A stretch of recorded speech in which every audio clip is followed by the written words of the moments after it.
type shit. Stop playing with me, Dre. DJ K. Come on, I'm doing shit. Fuck all that young shit. I'm cool with shit, type shit, activities.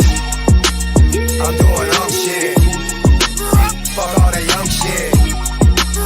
I'm cool with shit, type shit, activities. Posted up on the island with a bitch. They call me cause I ain't on that dumb shit. Yeah, I'm rich, but act broke with a bitch. Duval day, I really do it for the kids. Getting checks, never gotta work a job. No Viagra, dick still get hard. I can make your auntie swipe a credit card. OG in the game, realest that you ever. Aunties get down on the floor. Show these poor ass hoes how it go. Back it up like Freak Week 94. Is she under 24? It's a no. Come on, I'm doing shit. Fuck all that young shit. I'm cool with shit, type shit, activities. I'm doing shit. Fuck all that young shit. I'm cool with shit, type shit.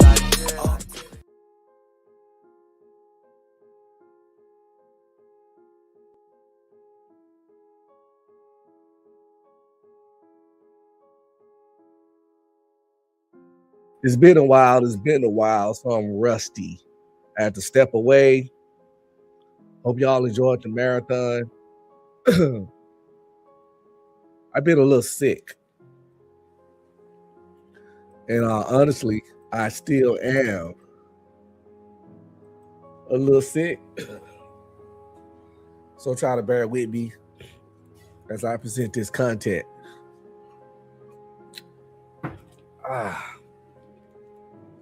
Let me switch my name up real quick before as we get started, right? Because we solving some murders tonight. It is not be streaming. No. Tonight, we got Detective Unk in the house.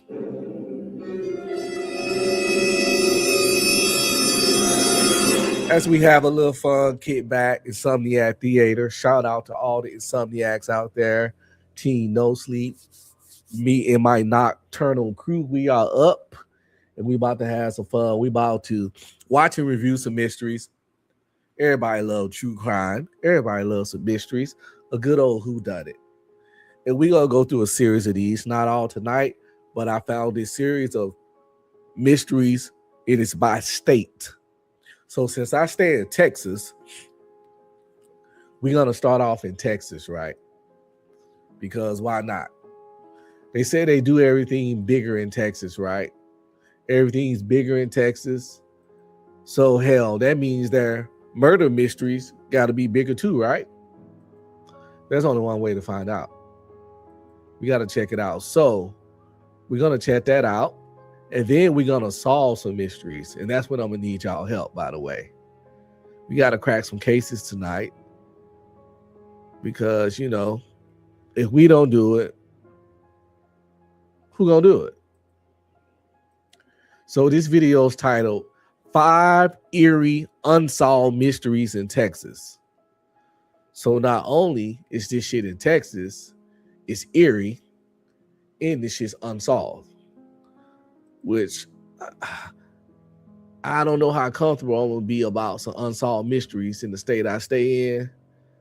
Because that pretty much means that for all intents and purposes, the killer walks amongst us. But a lot of this shit might be from back in the day. Let's pull it up and check out. Again, 5 eerie unsolved mysteries from Texas. Let me know what y'all states is in the chat, and we'll try to find some for y'all various states. What's good, JM? Y'all got to excuse me today. I'm going to sound kind of nasally, but I'm like 75% with these cooties that I had.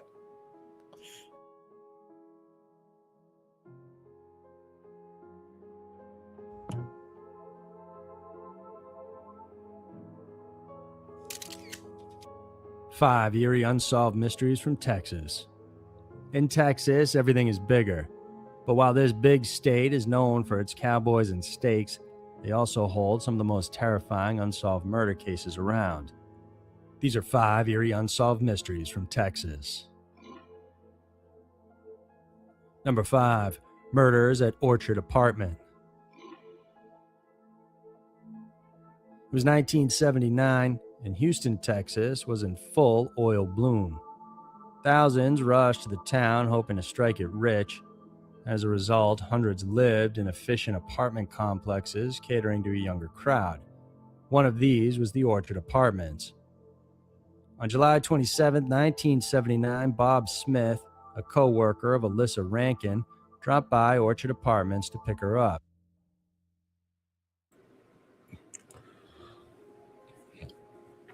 That boy Bob Smith got the second most generic name a human can ever have. No.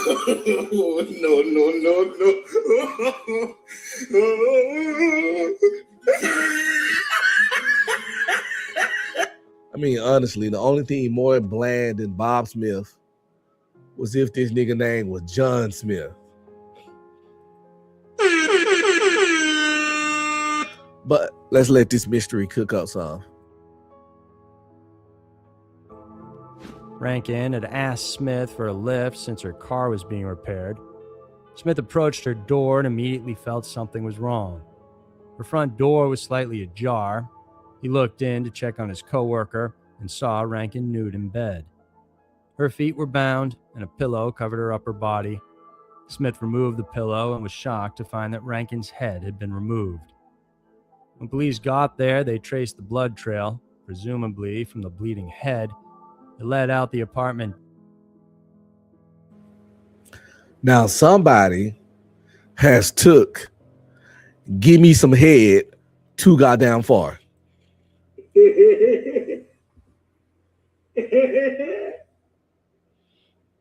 Too soon? My bad.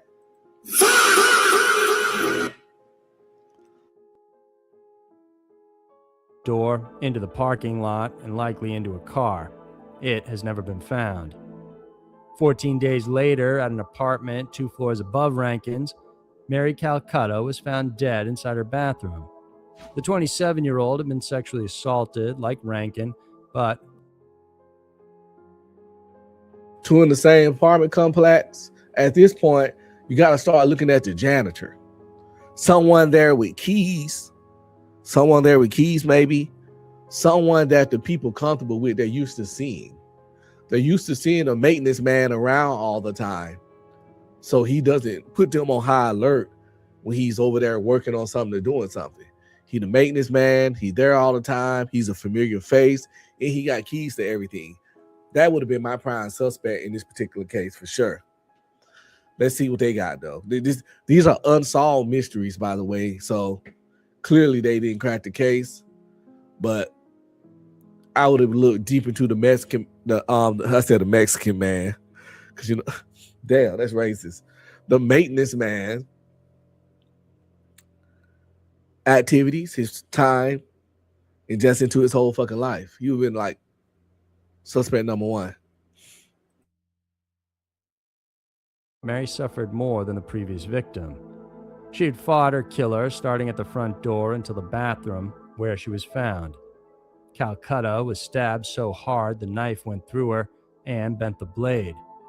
The same day Mary Calcutta's body was found, which was August 10, 1979, another body was discovered in a northwest Houston townhouse. This body was of Doris Threadgill. She was found when an exterminator walked into the...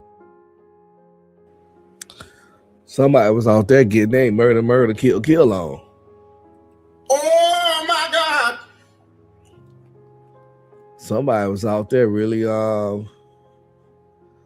angry. The home, the victim's throat was slashed so deeply that it almost decapitated her. As police tried to solve the other murders, 2 more had shown up later that year.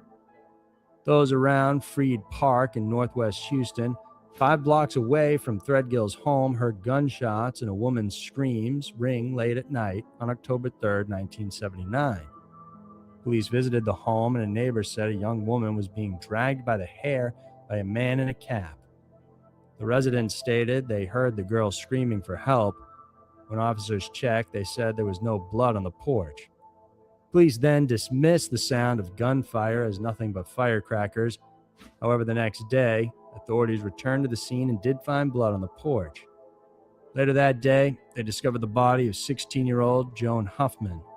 She was shot to death 4 miles away at Wontonga Park. That same day, Houston police were called to a used car lot where... Terrible police work. There's no blood on the porch. Come back the next day. Oh yeah, there's blood on the porch.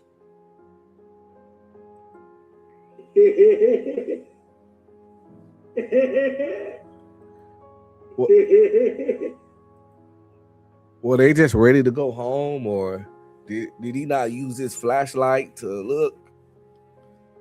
Or what's going on here?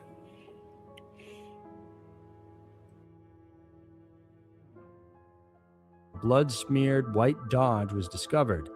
Inside the trunk was the body of 18-year-old Robert Spangenberger. He had been dating Huffman, and his head had been cut off from his body. As curious as the case seems to be, the fact is police didn't find any physical evidence linking Robert's car and Huffman's death.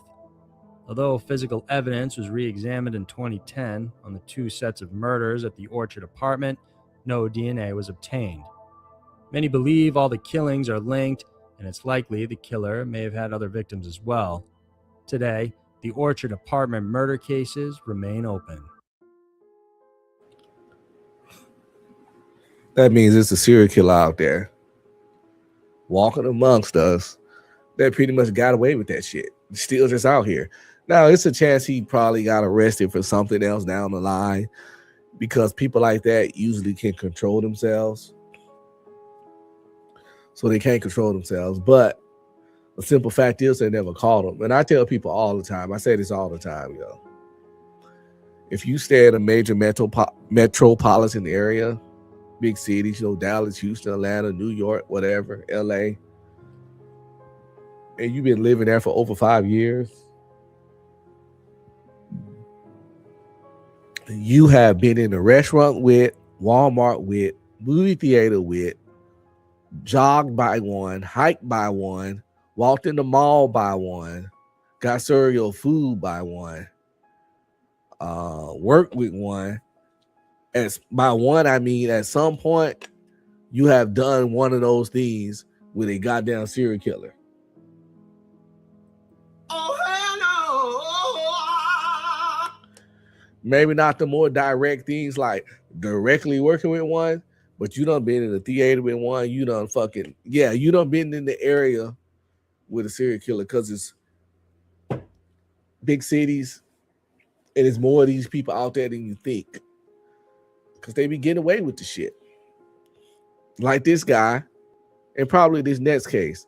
It didn't matter, by the way, this first guy, he out there chopping heads off. You can't make this shit up. You can't make this shit up. And they couldn't catch the motherfucker. With a motherfucker chopping heads off, there should be no rock left unturned to catch them. That is somebody that you do not need on the goddamn street. Come on now, dog. Come on, man. Yeah, why you gotta be chopping motherfucker head off? Then they can't never find the heads.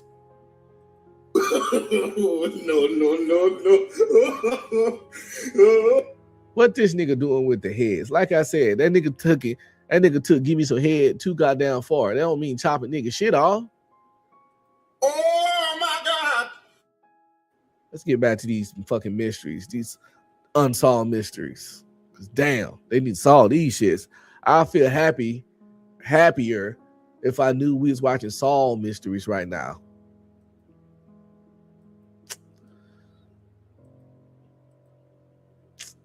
But it is what it is.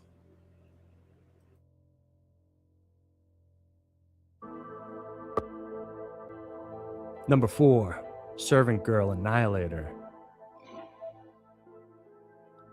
The term servant girl annihilator might seem like a modern cyberpunk moniker, but it was actually the name given to a serial killer on a killing spree in Austin, Texas from late 1884 to Christmas of 1885. At the time, Austin only had about 15,000 residents. It was a prospering town with the state capitol building being constructed. Now they done went to back in the day when niggas used to wear hats like me. Yeah, they want shit. They got to catch you red-handed down there to catch you back in the day. They had no DNA, no nothing. I mean, serial killers was getting away with shit back in the day. Nuts. Constructed and attracting plenty of new jobs and workers to the area. Well-off families had black servants. These servant girls became the main target for the heinous killer. In 1884, Molly Smith was sleeping soundly in her room when she awoke to someone carrying a knife and axe. Smith was repeatedly stabbed in the legs, abdomen, chest, and arms, causing so much blood around her she looked like she was floating in it, according to one witness. Then on May 7th, 1885, Eliza Shelley was attacked. She was found with her head nearly split in two. Again, the murderer used an axe. Weeks later, on May 23rd, Irene Cross was stabbed several times with a knife and almost completely scalped. After murdering the 3 servant girls, the killer attacked 11-year-old Mary Ramey. He dragged the little girl out. Yo, why we ain't never heard of this? I know it's a long time ago, but why haven't we heard of this prolific serial killer that's running around killing black women and girls for years? Oh, hell no. Jordan Peele turned it into a movie. No.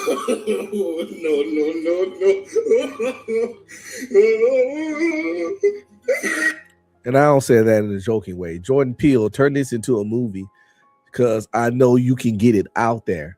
You can get this story the eyes and the recognition that it needs. Because I know we're not going to get these people justice. This is 1894 or some shit, 84, whatever, when this went down. That person already out of here. But at the minimum, we can at least get it to where their existence and story is wide known or known about in general. Because this is a wild ass story we're listening to. And I thought I'd be on the edges of YouTube watching anything and everything, but I ain't never heard of this shit. She was found with her head nearly split in two. Again, the murderer used an axe. Weeks later, on May 23rd, Irene Cross was stabbed several times with a knife and almost completely scalped. After murdering the 3 servant girls, the killer attacked 11-year-old Mary Ramey. He dragged the little girl outside her home, raped her, and stabbed her through the ear. The next 2 victims were Gracie Vance and Orange Washington. Both were found with their heads bludgeoned in. But the Annihilator wasn't done there. He continued his killing spree by committing 2 separate murders on Christmas Eve of 1885. This time his targets were white women. Susan Hancock, described as one of the most refined ladies in Austin, was murdered in her home. She was hit over the head, and a thin blade was jammed into her right ear, penetrating her brain. An hour after Susan's death, 17-year-old Eula Phillips was discovered. Her head was cleaved with an axe. How they know these last 2 that killed white women the same guy? This guy had an MO. He was killing sisters. I don't think he's going to switch it over to white women. You know what happened? Uh-oh.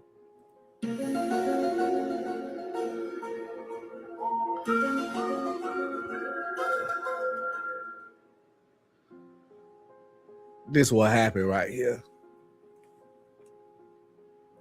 There's a white man out there. He was having some problems.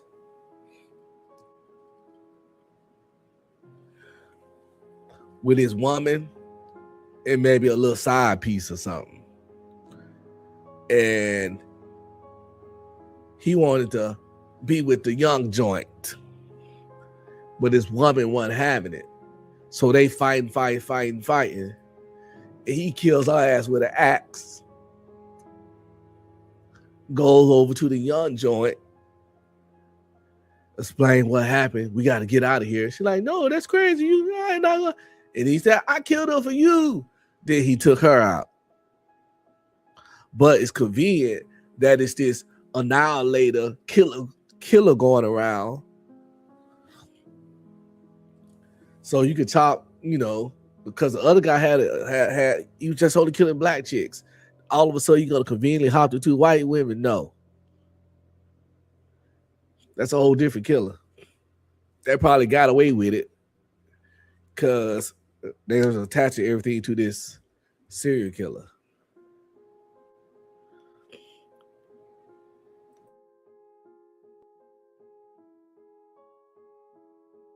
Two separate murders on Christmas Eve of 1885. This time his targets were white women. Susan Hancock, described as one of the most refined ladies in Austin, was murdered in her home. She was hit over the head, and a thin blade was jammed into her right ear, penetrating her brain. An hour after Susan's death, 17-year-old Eula Phillips was discovered. Her head was cleaved with an axe. She had been raped, and her arms pinned by timber. The murders caused a panic, but back then there was no forensics and investigations were done manually. Officers arrested over 400 men on suspicion of being the Annihilator, but no one was tried. Countless theories over the identity of who it was were passed down. Among the main suspects included a Malaysian chef named Maurice. He was working at the Pearl House Hotel in Austin during the... Why is there a Malaysian chef named Maurice?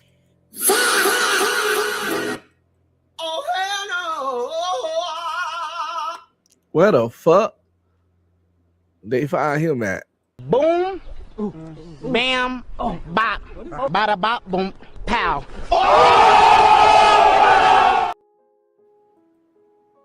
Killings, which was around the neighborhood of the murders. He also told acquaintances he planned to travel to London by ship in January of 1886, right when the murders stopped. Another suspect is Englishman and cotton merchant James Maybrick. It said Maybrick, via his journals, admitted to killing several prostitutes. He wasn't just suspected of being the servant girl annihilator, but also possibly the infamous Jack the Ripper. He was said to be in Austin during the dates of the Annihilator murders.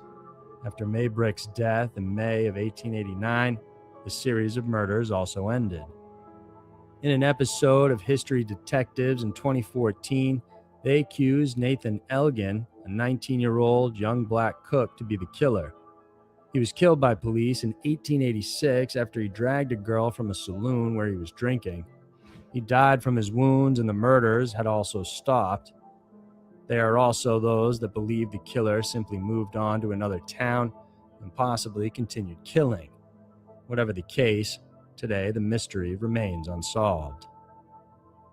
Number 3, Amber Hagerman.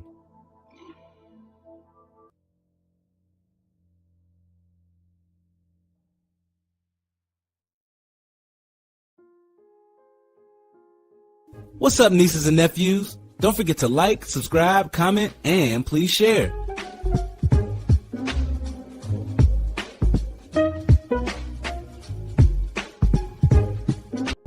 If you want to support, hit up my Cash App at $UncB Streaming.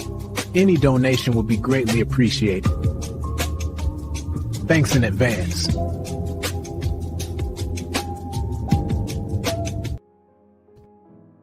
Shout out to all my people checking me out on Rumble.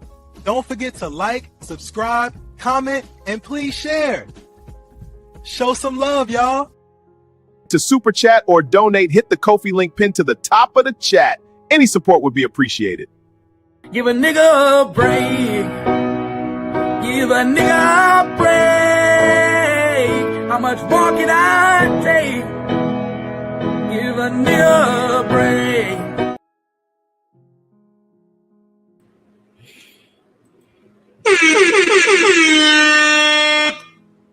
Let's get back to number 3. Amber Hagerman. Eerie Unsolved Mysteries in Texas.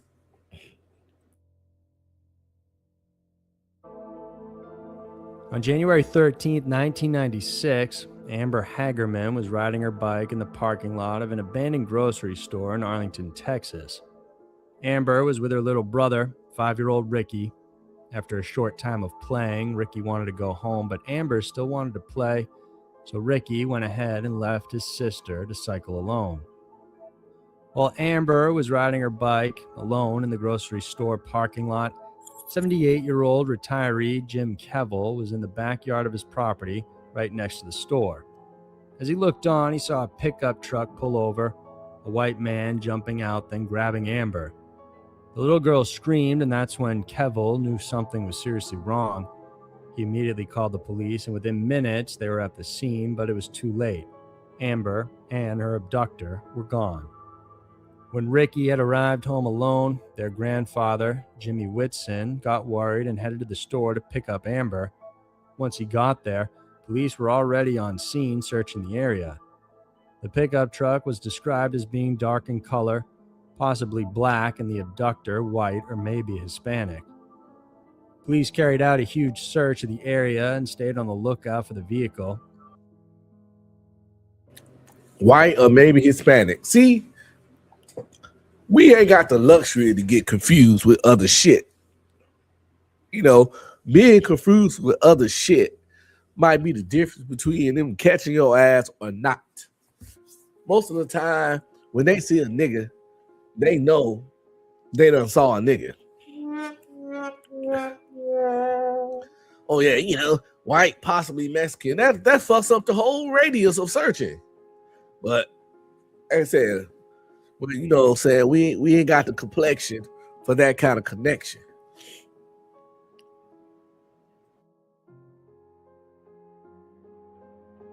The abandoned grocery store was located beside a General Motors plant, and police were certain the abductor was familiar with the surrounding area. Both the FBI and volunteers conducted a large-scale search in the days after Amber's disappearance. Although there were reported sightings of a similar vehicle seen outside a local laundromat before Amber was taken, that vehicle was never found. 4 days after she disappeared, a local man who lived 4 miles from where she was taken was walking his dog. At the bottom of a local creek, his dog got excited over something, and when he went to investigate, he found Amber's body. I hate these stories about this shit, man, when it happened to kids, man. You sick motherfucking monsters, man. There's some fucking monsters out there. Who need fucking horror movies when you got motherfuckers like this walking the streets, walking amongst us, breathing our air?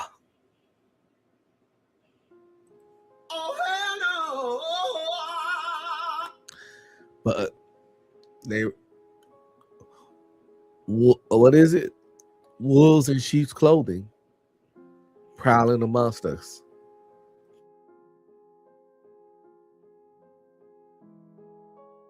It turns out Amber Hagerman was kept alive for 2 days after she had been taken. An autopsy showed she had been beaten and sexually assaulted in those 2 days before her throat was cut and her body dumped in the creek. Police continued the search for the killer, but to no avail. There was hardly any physical or forensic evidence on the case since Amber's body was dumped in running water. What's more, there had been a severe storm prior, causing more loss of evidence. Shortly after her abduction, Diana Simone from Fort Worth phoned a radio station and asked why broadcasters sent out weather warnings but did not provide an alert whenever a child was abducted. She reasoned if people had been made aware of what had happened right away. Oh shit, is this the Amber, the legendary Amber that created Amber Alerts?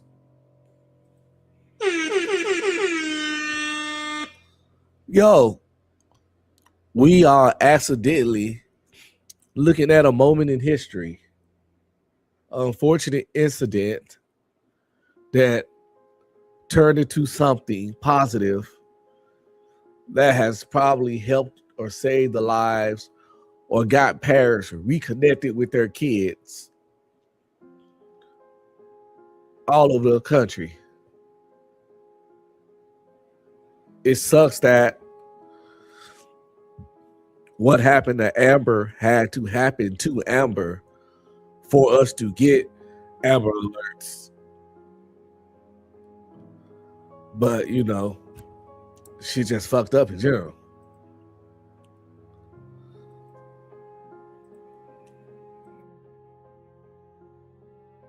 Bottom of a local creek, his dog got excited over something, and when he went to investigate, he found Amber's body. It turns out Amber Hagerman was kept alive for 2 days after she had been taken.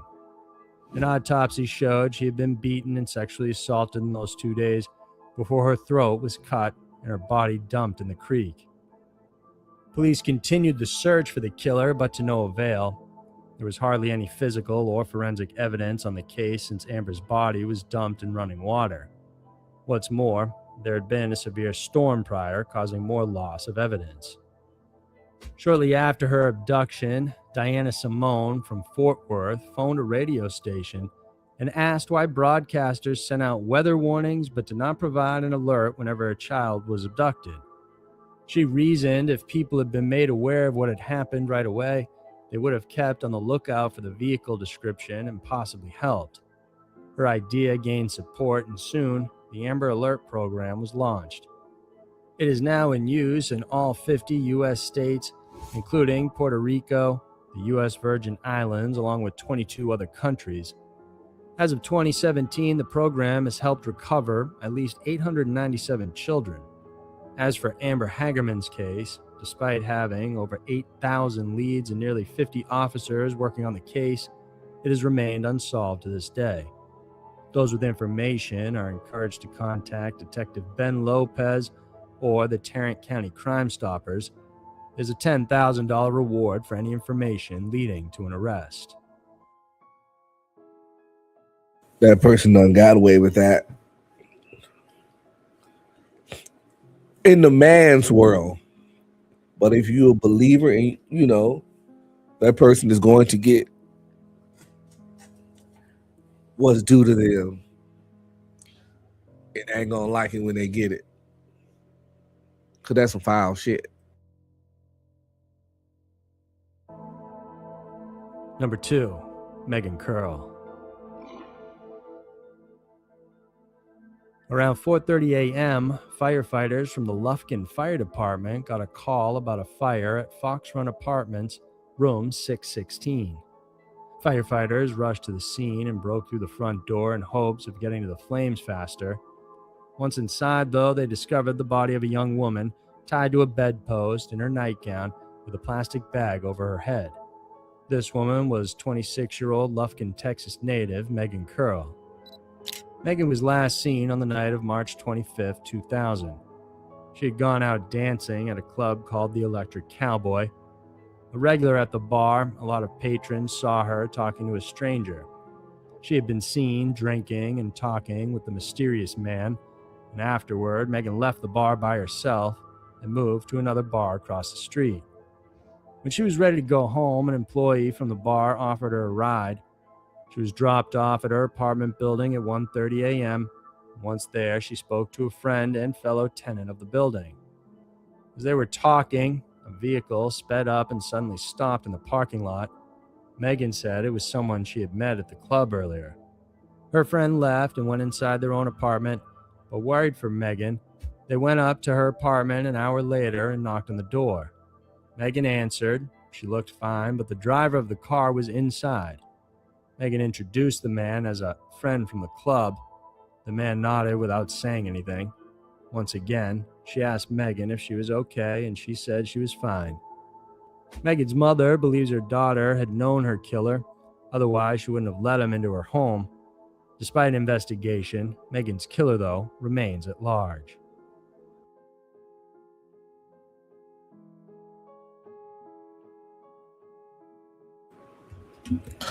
Did Matthew McConaughey, that's how you say his name? Matthew McConaughey, did he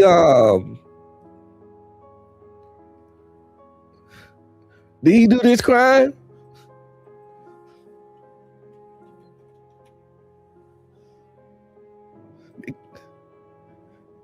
Is he the culprit?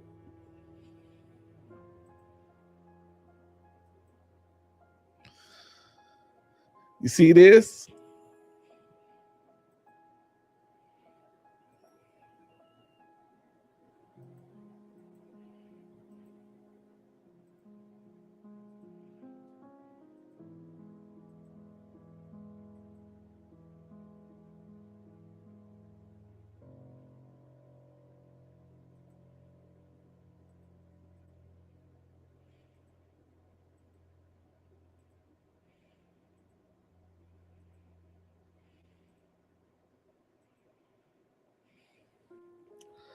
We found him.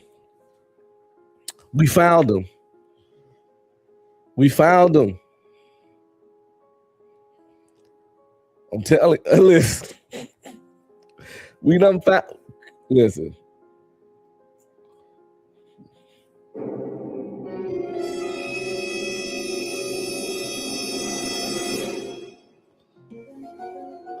Just bear with me here.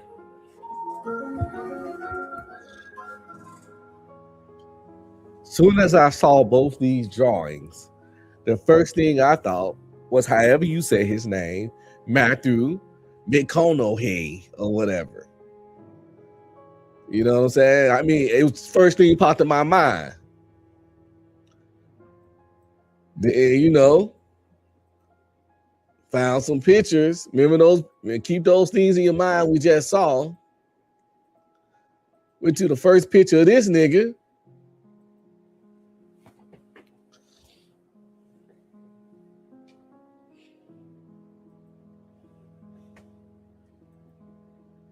That's a fact. He sure lives from Austin. And these are crimes done in Texas. We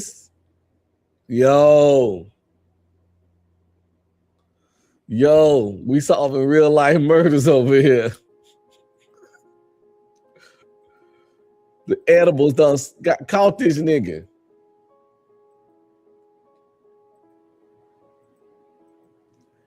I ain't saying he did it. He sure as fuck look like those drawings.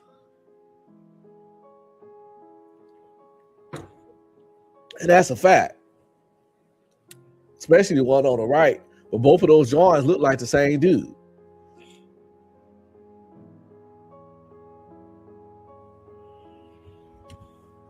Yo. I ain't trying to throw a jacket on that nigga, but goddamn.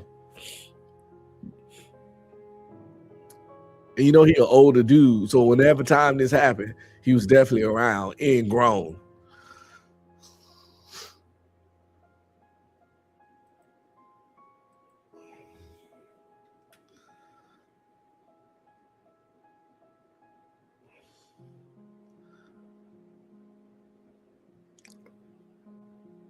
I wish I could side by side these shits.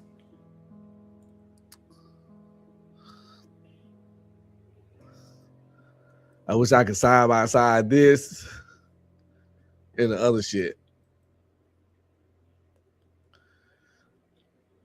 But you know, we're gonna get back to the video. But I think I might be on to something.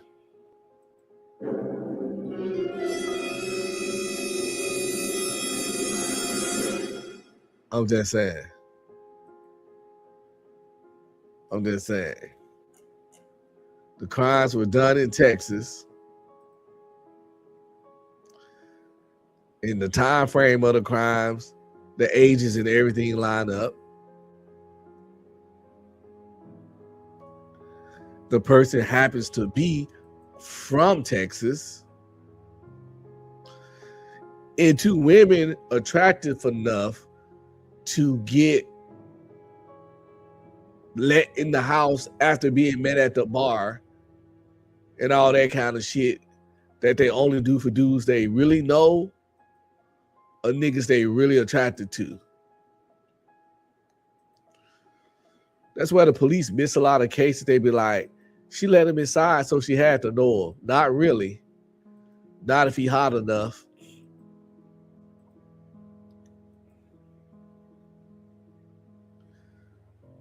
That's enough of that. Y'all see the resemblance. Ray Charles could see the fucking resemblance. So I'm gonna close this on out. Wrap this up.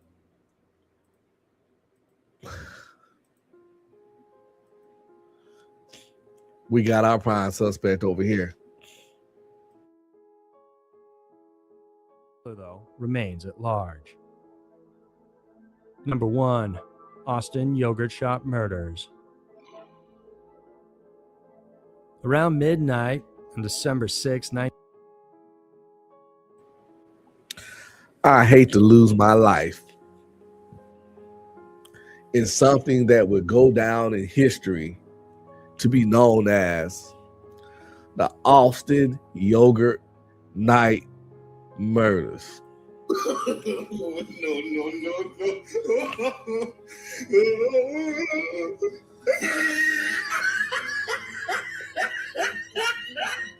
If I gotta go out, someone gonna take me out. I at least like my murders to have a cooler name than that shit. You know, like the downtown Detroit slashings. You know, not the yogurt night.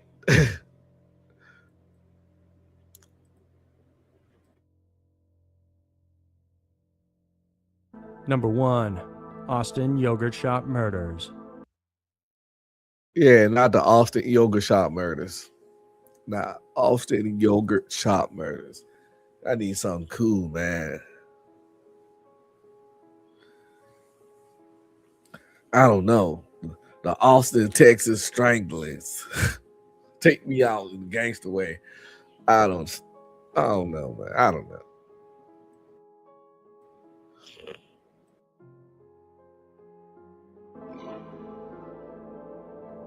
Around midnight on December 6, 1991, an Austin officer was on patrol when he noticed fire coming from the "I can't believe it's yogurt" shop.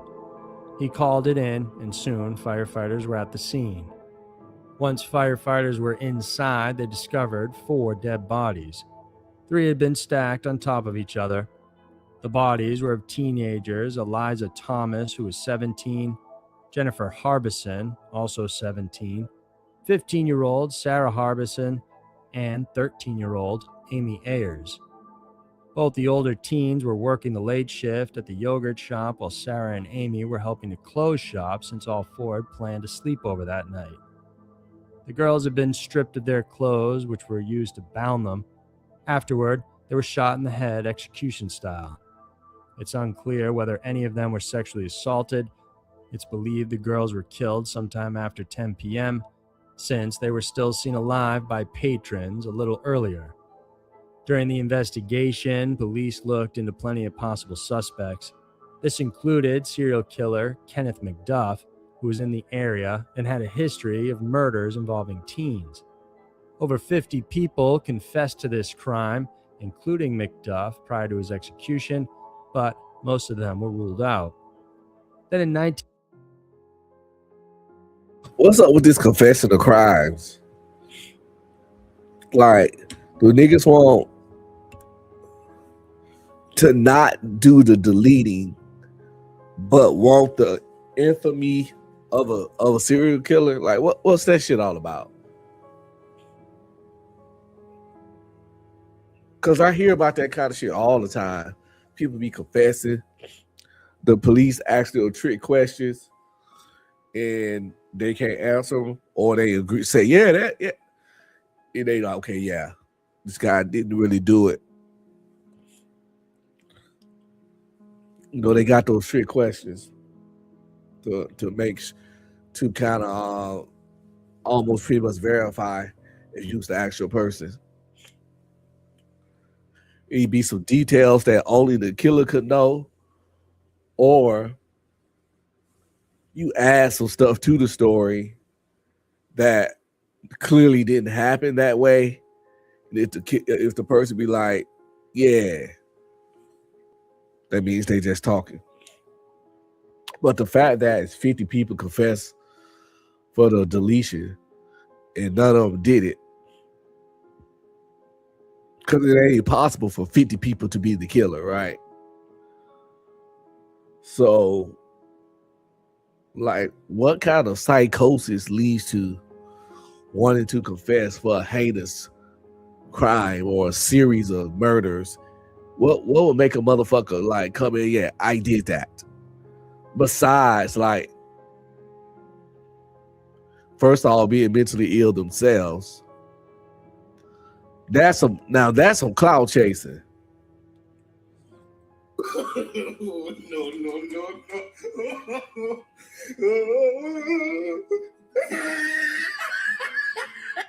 We like to talk about cloud chasing all the time. And we like to over exaggerate and say everything is cloud chasing. You can't even critique a nigga no more. Now you're cloud chasing. But this right here, this was certified undeniable cloud chasing. Confessing to a group of confessing to a series of murders that you didn't do, so that you can get some level of infamy. I don't know what you're trying to get. It's a whole nother level of cloud chasing. Because let's say they believe you did the deletions and you didn't.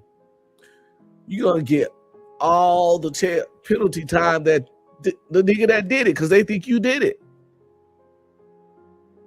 And you might be in the newspapers for a little bit. You might get some interviews.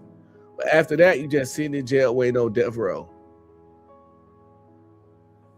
If that ain't a desperate need for clout, I don't know what is. I'll pass on that one.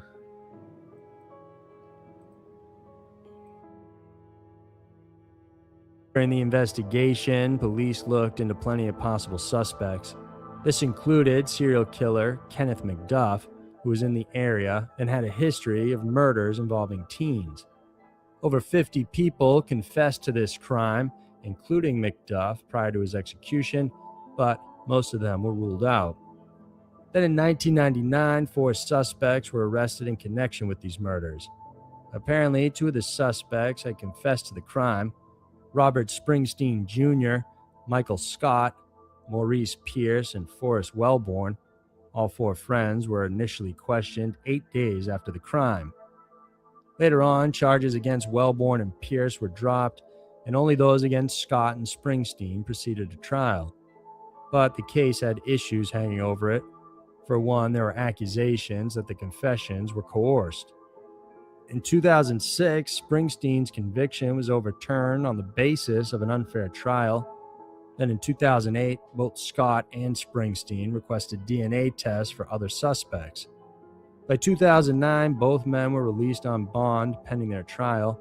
And in October of that year, the case was dismissed against both suspects because DNA from an unknown male was discovered on the youngest victim. Police said that the unknown male DNA simply meant a 5th man, but others say that the men were wrongfully accused and that the real killer was still out there. In 2010, one of the former suspects, Maurice Pierce, was involved in a struggle with a police officer. He pulled out a knife after a foot chase, and the officer, who survived his injuries, pulled a gun and shot Pierce. Today, the Austin yogurt shop murders remains one of the most brutal unsolved cases in the state. So there were 5 eerie unsolved mysteries from Texas. Murders happen everywhere, but in a huge state like Texas, it seems they have some of the most ruthless and bizarre cases we've ever seen. We have new videos every Wednesday.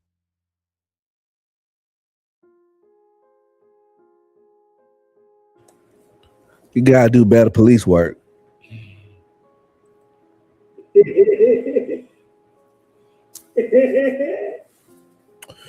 We got to get some better police work. Motherfuckers walking around here literally getting away with murder. See, if we was the detectives, that shit would have never happened. We cracking the cases. Catching the killers. Delivered a small... How do I know? Because it's a detective out there that we worked with before. And we cracked cases with. And he invited us out again to crack some more cases. Now I know JM remembers this nigga because they had beef. My boy, the goofiest detective in the game. You about to see him? It was a calm morning in London. Detective Mehul, known for his razor-sharp... There he go.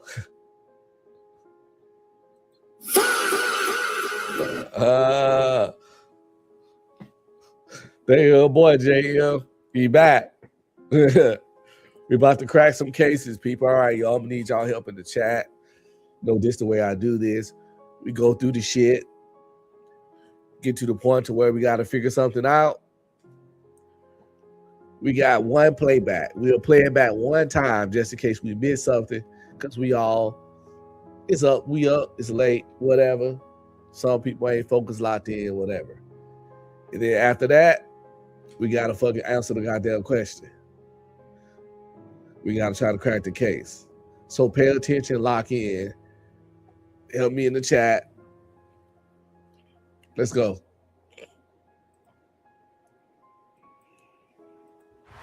It was a calm morning in London. Detective Mehul, known for his razor-sharp logic, was having tea at a small cafe near the sea. But peace doesn't last long around him, not when mystery is in the air. Sir, you got a new case. A diamond worth 50 lakhs, stolen from the luxury store Shaw and Sons this morning. Diamonds don't disappear, Alia. They just change hands.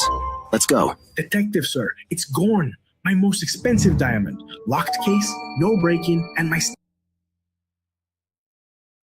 That nigga thought that shit was player.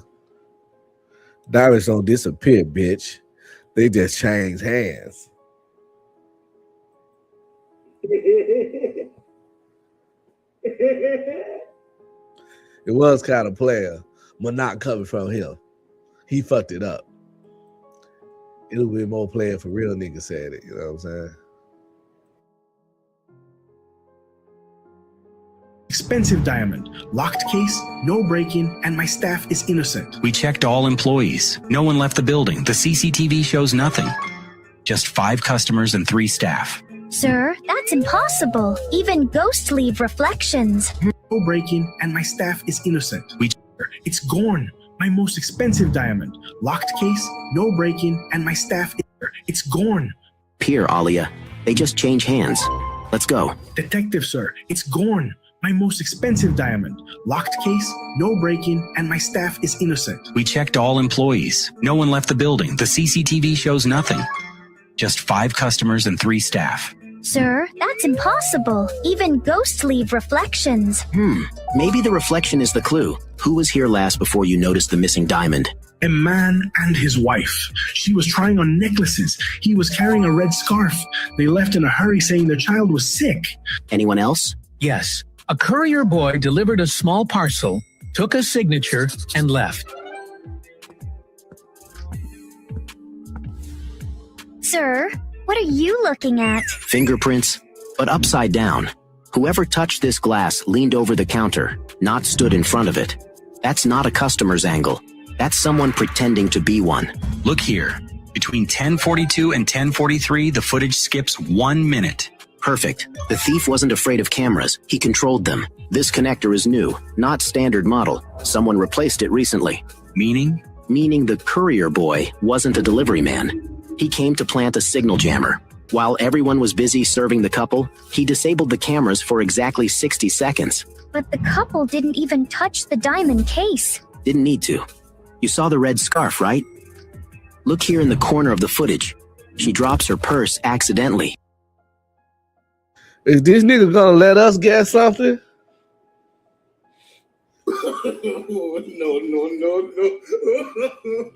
No.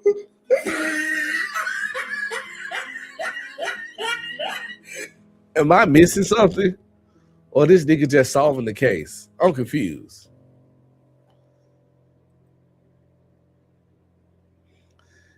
For looking at the title, it says 4 detective cases from London.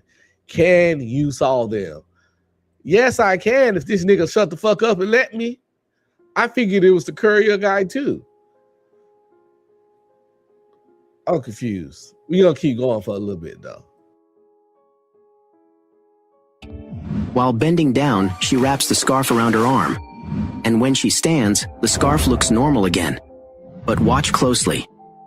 The diamond's case door opens slightly due to a tiny suction tool hidden inside the scarf. The gem slides out and sticks under the scarf's inner layer. A suction tool inside a scarf? Who thinks like that? Someone who knows exactly how to distract attention with emotions. My child is sick. Classic empathy play. Sir, the traffic camera just caught a couple in a blue car heading toward the expressway, matching their description.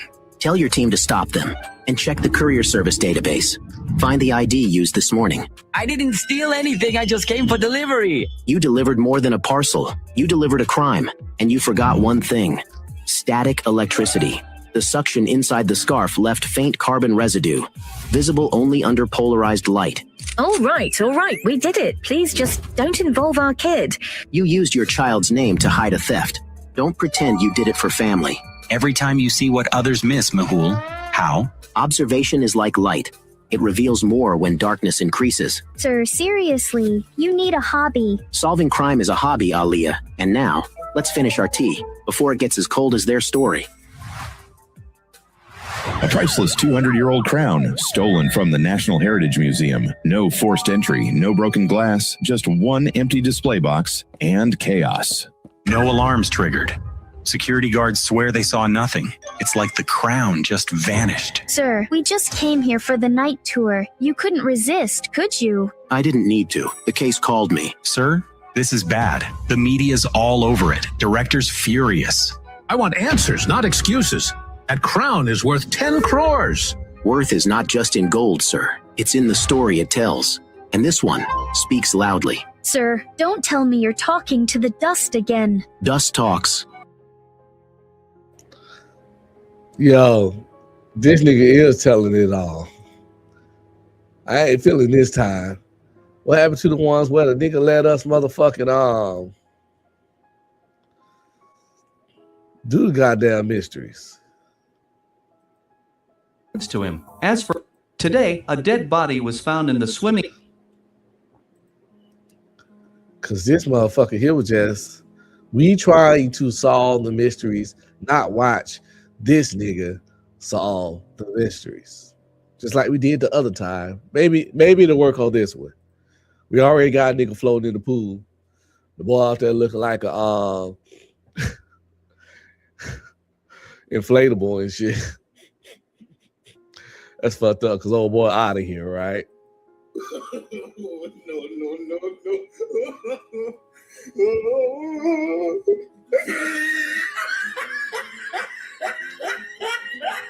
What a way to start a video, though, right? Perfect start to a murder mystery.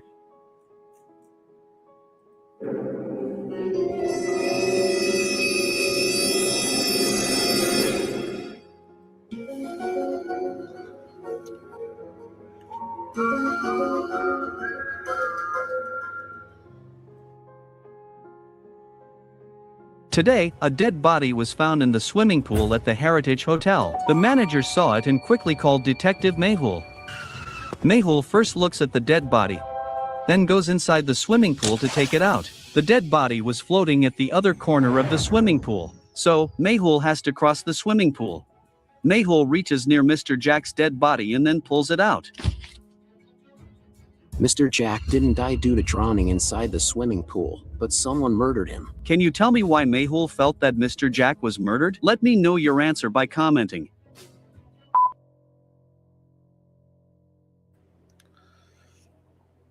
I'm gonna go off a limb and say because he's fully dressed in a whole fucking suit and the whole tuxedo that he didn't come to that place to swim. Therefore, why the fuck would he even be in the water to drown? You know? Like, why would he even be in the water, by the water, to possibly even drown? So he had to have been drowned or murdered, as they say. That's what I'm rocking with. Let's find out. Let me know what y'all think in the chat.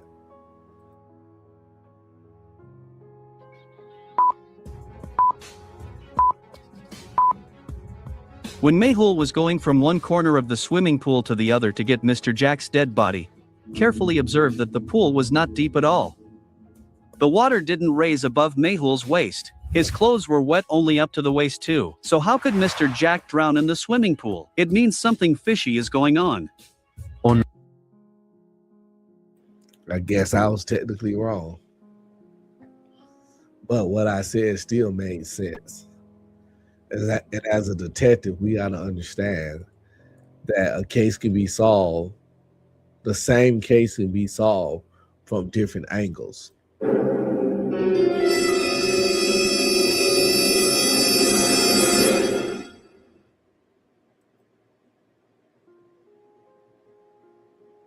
Let's get back to it. No, he is our boss. Jack drowned in the swimming pool. It means something fishy is going on. Oh no, he is our boss. Manager, your own hotel's owner has been murdered. Tell me the truth. What's going on? Sir, I have no idea. I went out of the hotel for about 40 minutes and just came back. Mehul interrogates all the hotel staff, but he doesn't find any evidence. Until investigation is complete, no one will leave this hotel. Mehul investigate all the rooms in the hotel, but he stops when he sees 3 rooms. However, Mehul realizes which one of the 3 rooms could be suspicious. Can you tell me which room could be suspicious?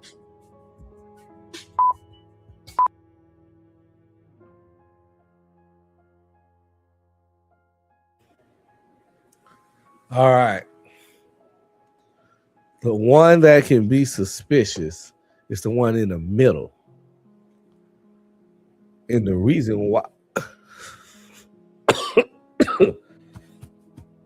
sorry. The reason why is the doorknob is broken off. The one on the right and the one on the left got some doorknobs. The one in the middle, the doorknob is damaged.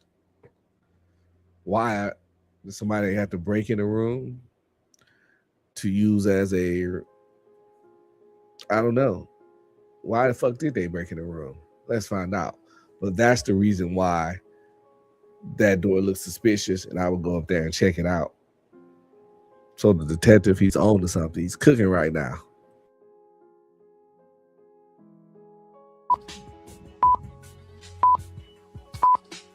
Look closely at the second room. The door lock is missing, which means it has been broken. Mehul immediately enters the room, but upon looking the scene inside, his eyes widen in shock. Inside the room, there was another dead body lying, with its hands tied. Interesting, very, very interesting. It seems he has also been murdered. Mehul calls the hotel manager into the room and asks about the man. Sir, this is Mr. Jack's friend Henry, but when did he came inside the hotel? You are the hotel manager, and you don't even know how Henry entered the hotel? Sir, I was out of the hotel for 40 minutes. Maybe Henry entered during that time. The matter is getting very complicated. 2 people have been murdered inside the hotel, and no one knows anything. Mehul investigates all the rooms and realizes that this crime cannot be done by just one person, but 2 or 3 peoples might be involved. Can you tell me why Mehul felt that Henry and Mr. Jack's murders were committed by more than one person?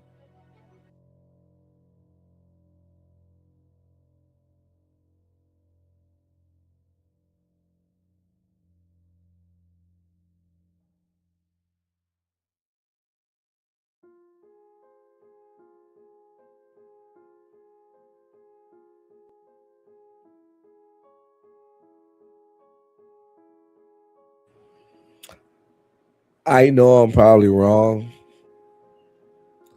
but I'm going to say because they got all those different glasses of drink over there that they was drinking. Like 1, 2, 3, 4, like four. Yeah, about 4 glasses filled up. Why would they need that many? Also,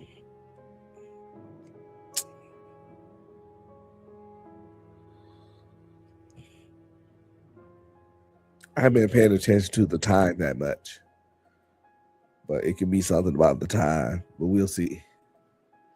But I think it's that drink over there. That's my number one thing.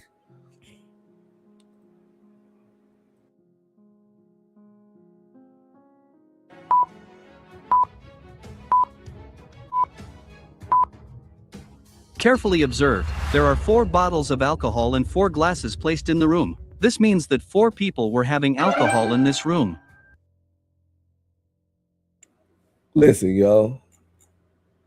I'm a goddamn detective, yo.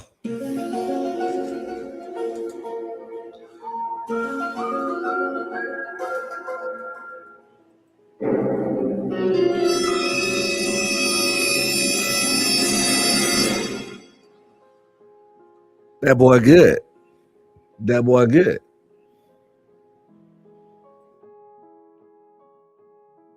Those same people must have murdered Mr. Jack. Manager, when you were out of the hotel, who was looking after the hotel? Sir, whenever I go out, I delegate the responsibility to Mr. Joe.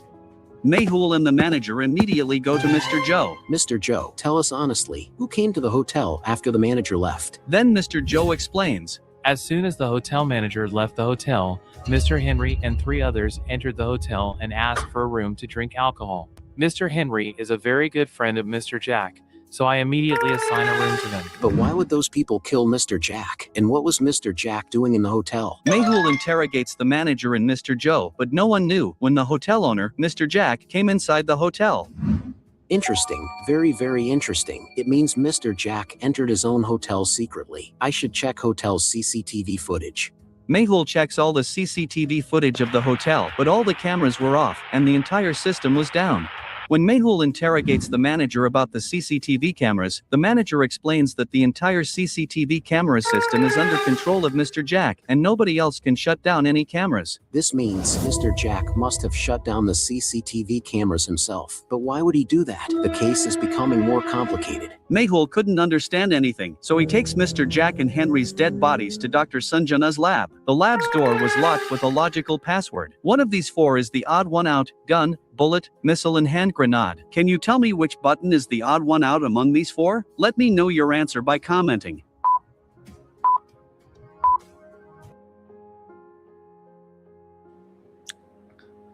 Okay. Which one of these is the odd one out?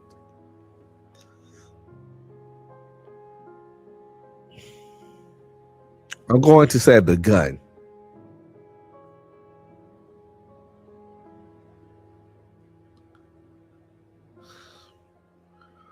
Or is it the grenade?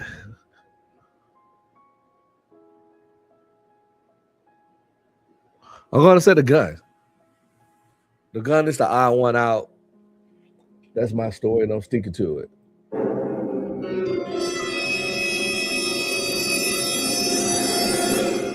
Let me know in the comments or the chat later on. Shout out to the replay game. Which one y'all pick? Which one y'all think it's going to be? James says the grenade. I'm going with the gun. Let's find out.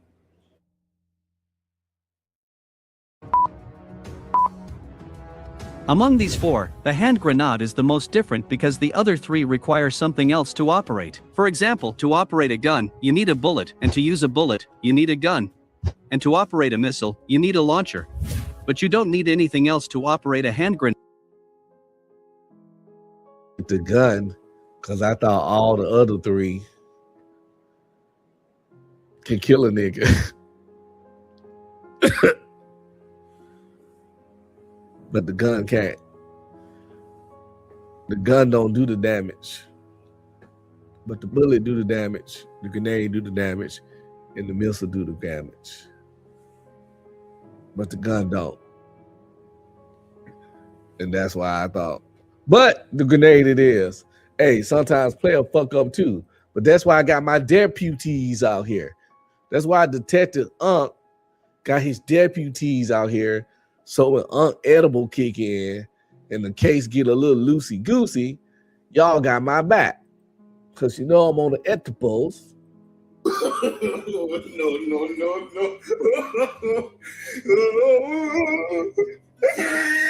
The edibles and red wine. So as I sip from my cup, I'm gonna need y'all help more and more in solving these cases. Nod. Mehul presses the fourth button and enters the lab. Inside the lab, Dr. Sanjana examines the dead bodies of Mr. Jack and Henry, and after a while, she informs Mehul that Mr. Jack's death was due to a drug overdose, and it seems someone forcibly administered drugs to him. Oh, forcibly administrated. I was about to say that boy on that booger sugar. That top of the line. Oh, hell no. That pink cocaine. Can't stop. Won't stop.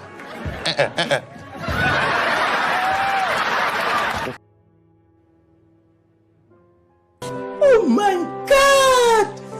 Wow! He on that feel good. But they said somebody forcefully administrated it on him. So we're going to run with that narrative.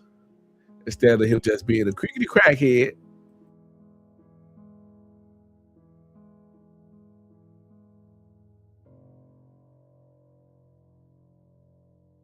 And after a while, she informs Mehul that Mr. Jack's death was due to a drug overdose, and it seems someone forcibly administered drugs to him. As for Henry, his death was due to suffocation. His mouth and nose might have been covered with cloth because there are fabric fibers found in his mouth.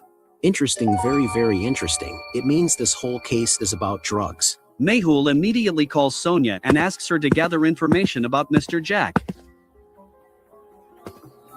After a while, Mehul receives a call from Sonia, and she tells Mehul that a few years ago, Mr. Jack was very poor, but suddenly he became rich. And he built several hotels within the city. This means Mr. Jack must have been involved in drugs dealing, which is why he suddenly earns so much money. Mehul immediately heads to Heritage. This detective ain't shit. Just because a nigga came up in life, just because he turned from nothing to something, just means he had to be a drug dealer? You can't make this shit up. You can't make this shit up. Damn. He didn't say like possibly. He's like, oh yeah, that nigga in the dope game. He was poor last year. Now he got money. He got to be in the dope game. That boy don't believe in people.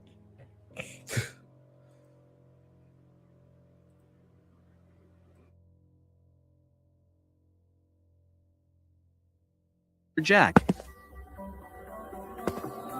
After a while, Mehul receives a call from Sonia, and she tells Mehul that a few years ago, Mr. Jack was very poor, but suddenly he became rich.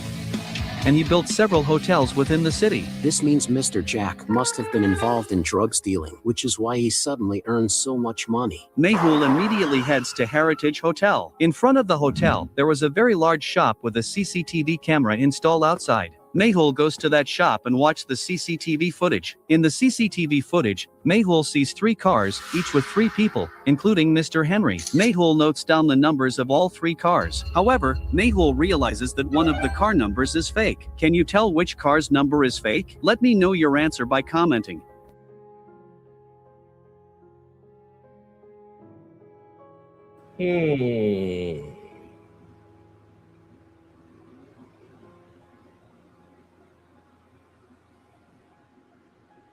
Oh, yeah.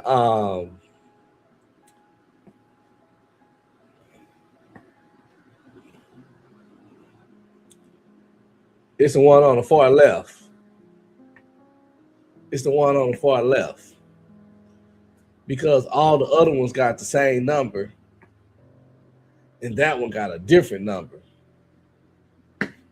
Even though in real life, they supposed to have different numbers. So now I'm confused. But I don't know nothing about this country they in. I would think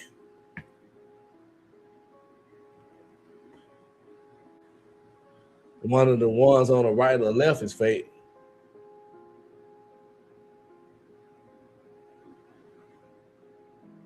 Something don't look right. Okay, yeah, we good.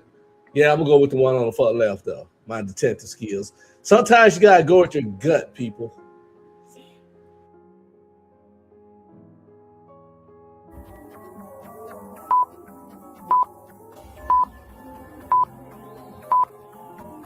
The number of the second car and the third car is the same. How is this possible? It means one of the car's numbers is fake. Mehul immediately calls the RTI office and inquires about both cars. He finds out that the owner of these cars is a diamond trader from the city. Mehul immediately drives to the diamond trader's house. Outside the house, a bodyguard was standing, and he doesn't let Mehul enter the house. Mehul tries to convince him, but even then he doesn't agree. Mehul gives him a strong kick and enters the house. Upon seeing the scene inside the house, Mehul's eyes widen in shock. Inside the house, 4 people were compelling money into a suitcase together. Interesting, very, very interesting. So much money. It definitely means this diamond trader is involved in the drug dealing.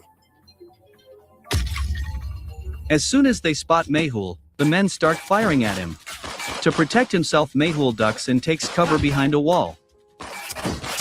However, from behind, the bodyguard also arrives with a gun, the same one Mehul had knocked out earlier. Mehul grabs a flower pot and throws it at the bodyguard. So when this bitch ass nigga turned to John Wick?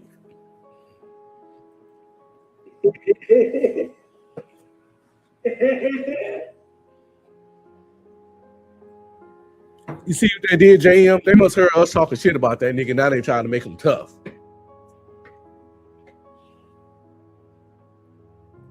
See how the dude wouldn't even let his ass in the door. He had no respect on his name.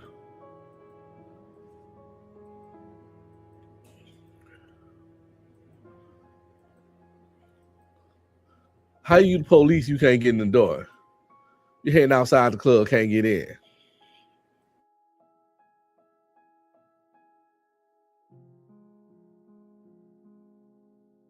And the third car is the same. How is this possible? It means one of the car's numbers is fake. Mehul immediately calls the RTI office and inquires about both cars. He finds out that the owner of these cars is a diamond trader from the city. Mehul immediately drives to the diamond trader's house. Outside the house, a bodyguard was standing, and he doesn't let Mehul enter the house. Mehul tries to convince him, but even then he doesn't agree. Mehul gives him a strong kick and enters the house.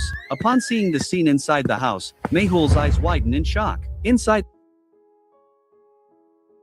what this nigga just did don't even look legal. This guy's security guard, he hired. I'm a random dude, walked up there, said some shit.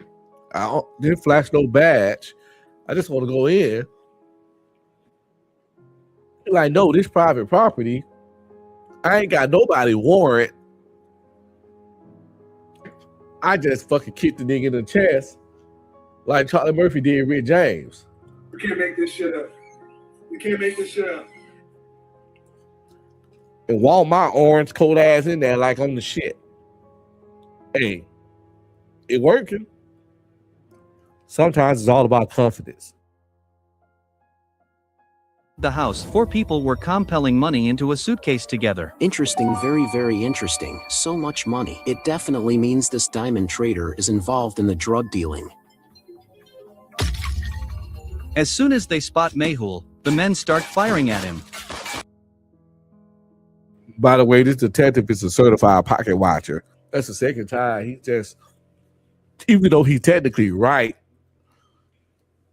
just knew these people were selling drugs because they had money. Look how he came in there, hey, he's like, ooh, so much money.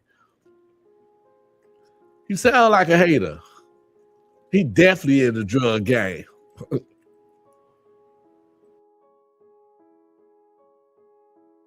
As soon as they spot Mehul, Upon seeing the scene inside the house, Mehul's eyes widen in shock. Inside the house, 4 people were compelling money into a suitcase together. Interesting, very, very interesting. So much money. It definitely means this diamond trader is involved in the drug dealing. As soon as they spot Mehul, the men start firing at him. To protect himself, Mehul ducks and takes cover behind a wall. However, that nigga did a backflip to dodge the bullets. from behind, the bodyguard also arrives with a gun, the same one Mehul had knocked out earlier. Mehul grabs a flower pot and throws it at the bodyguard.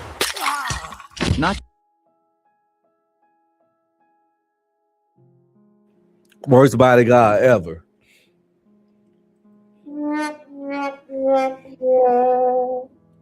Tight ass t-shirt on, just big for nothing. Got kicked in the chest and knocked out by a scrawny nigga in a trench coat. Then came with a whole shotgun and got his fucking dome cracked by a motherfucking plant pot. And now you slumped. Tight ass t-shirt on with your dog tags on. All swole for nothing. Just cancel your gym membership, nigga. As soon as they spot Mehul, the men start firing at him. To protect himself, Mehul ducks and takes cover behind a wall. However, from behind, the bodyguard also arrives with a gun, the same one Mehul had knocked out earlier. Mehul grabs a flower pot and throws it at the bodyguard, knocking him down along with his gun. Mehul quickly jumps and grabs the gun, pointing it at the bodyguard. The remaining men continue. JM says, now he Neo from the Matrix. Facts. Facts. Last video, he was slapping niggas across the head and putting his blicky out on women. Now he's sliding on his knees doing some John Woo slow motion, the doves go by action movie shit. Stop the cap. It at the bodyguard. The gun, pointing it at the, knocking him down along with his gun. Mehul quickly jumps and grabs the gun, pointing it at the bodyguard. The remaining men continue firing at Mehul. Mehul's shooting skills are impressive. He aims and shoots one. Why that nigga flipped the shotgun before he did that shit? At this point, JM, they trying to make this nigga cool. That's what they trying to do. They trying to fix this nigga image, bruh. This nigga never be cool. Never.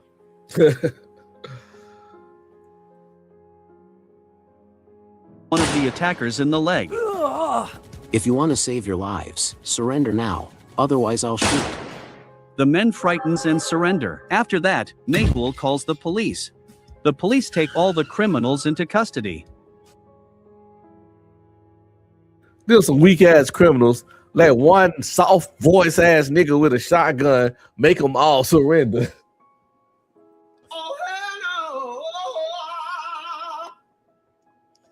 Yo, don't make me shoot you.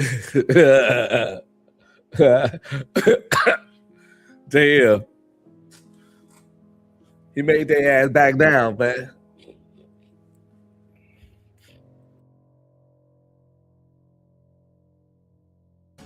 Mehul interrogates them, and he finds out that the diamond merchant is the one who murdered the hotel owner, Mr. That's how he interrogate? By pushing the shotgun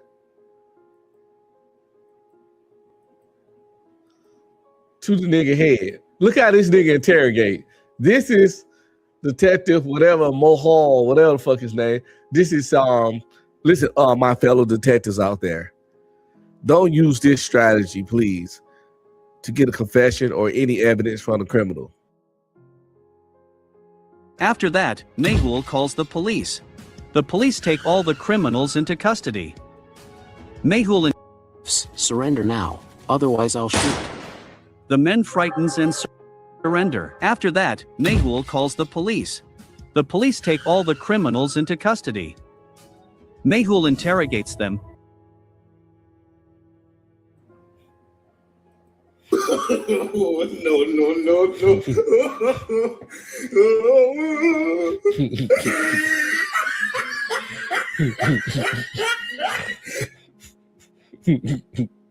That nigga interrogation skills are gangster than a bitch. That nigga interrogation skills are off the fucking chain. Say hello to my little friend. That nigga interrogation skills is on par.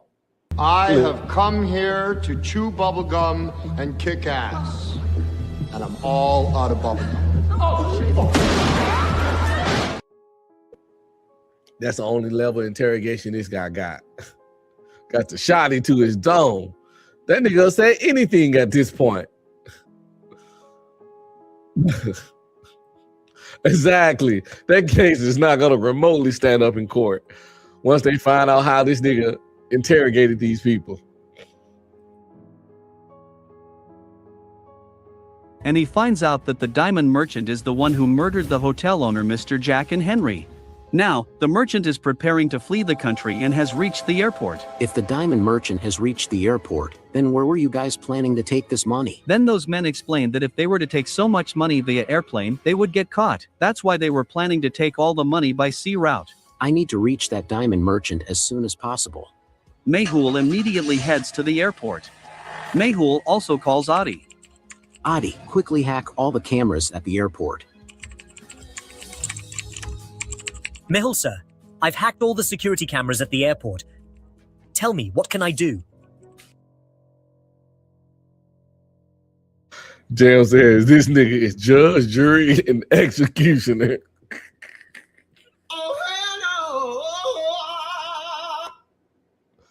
That nigga Judge Dredd.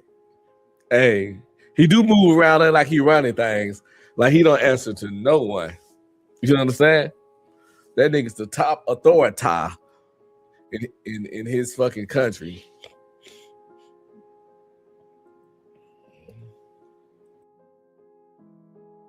Adi, I need the exact location of that merchant. Hurry up. Mehul, sir, that merchant is near Gate 7 of Terminal 3. But he's not alone. He also has some bodyguards. Mehul immediately. It's that same bitch ass bodyguard that he beat up twice with the tight t-shirt on. You know that nigga ain't about nothing. We already know he pussy.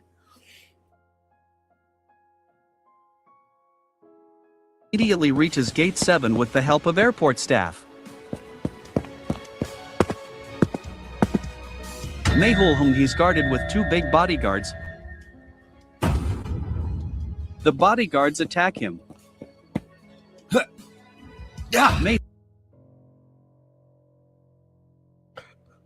Already know what's about to happen, right? You can't make this shit up. You can't make this shit up. He saw the 2 big bodyguards and said, fuck this. I'm jumping in there. We finna kick up some dust, nigga. But what I was tripping off was this right here. Gate 7 with the help of airport staff.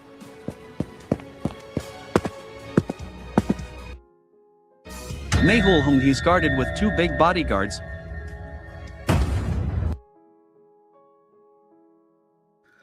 Why the bodyguard on the right look like Andrew Tate?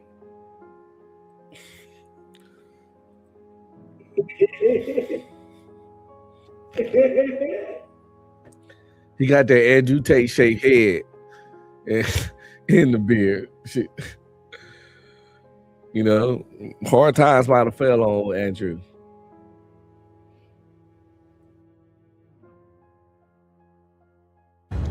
The bodyguards attack him.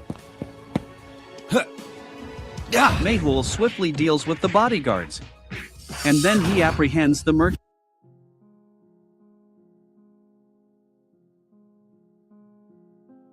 Stop the cap. the hell?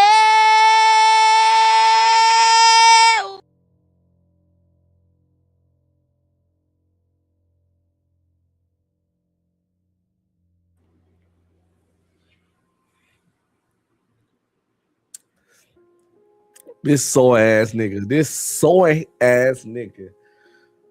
just jumped in there and swiftly beat the shit out the two bodyguards. First of all, I don't know where this guy what agency he gets his bodyguards from, but he most definitely needs a refund. Also, them niggas need to go back to bodyguard school, bodyguard academy.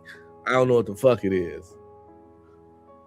Because old boy dove in there and scuffed them boys up real fast and had the blicky to the boss head before he could get out the room. By the way, he flexing on our po ass with the golden gun. The boy got the golden gun. Don't believe me? Watch this shit. Bodyguards. The bodyguards attack him. Mehul swiftly deals with the bodyguards. And then he apprehends.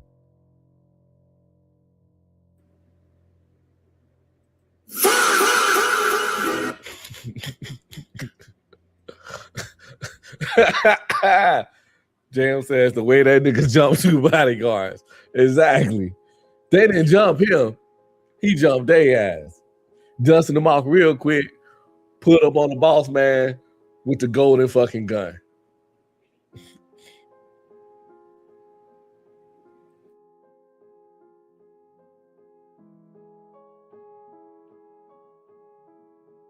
Hands the merchant. Case solved. Detective Mehul rocks. Mehul receives a call. Just now, on the bypass road, my bag has been stolen. My bag had a lot of money, phone, and important documents. There's no one around here, so please come quickly. I am scared. But Mehul hangs up the call and goes back to sleep. Logical army. Why did Mehul do this? While Mehul usually always helps others, there must be some issue. Can you tell what might be the problem? Let me know your answer in the comments.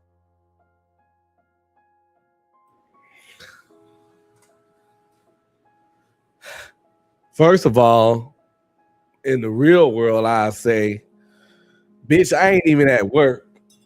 Who the fuck is you? How I know you? You need to call 911. Why is you calling me? I'm not even on duty. Bitch, I'm asleep. But I think he did it because she called from a cell phone. Yeah, she said her cell phone was in the purse. I think she said. Am I not mistaken? She said her phone, some documents, and money was in the purse when it was stolen. So how the fuck you calling me? You can't make this shit up. You can't make this shit up. Because in this scenario, landlines don't exist.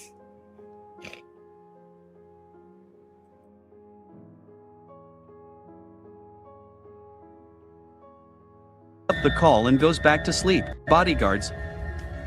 My bag has been stolen. And then he apprehends. Case solved. Detective Mehul rocks. Mehul receives a call.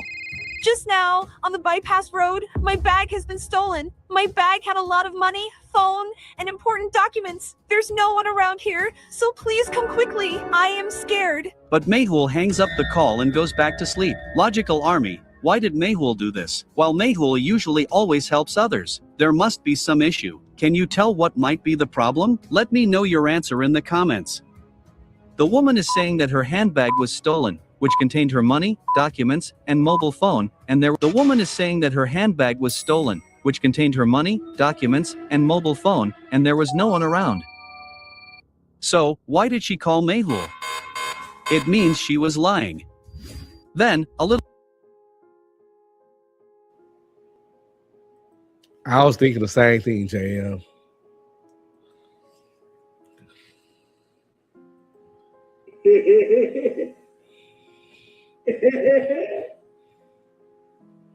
I wouldn't even thought that. How you say your phone in the purse, but you calling me on the phone shit. I would have thought immediately this bitch trying to line me up. Her YN boyfriend and two of his cousins about to come from around the corner on me and press the shit out of me and fucking leave me in there with none of my drawers and socks on. They done took the clothes off my fucking back and emptied my pockets. They done shook me upside down so loose chains can come out my shit. That's what I would have thought getting a call like that.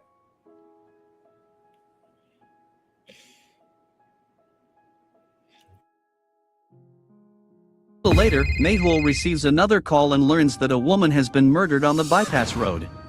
Interesting, very, very interesting. Just a while ago, I received a call from the bypass road, and now another call. Something must be wrong. I need to go immediately. Mayhul immediately calls Alia, but Alia had turned off her.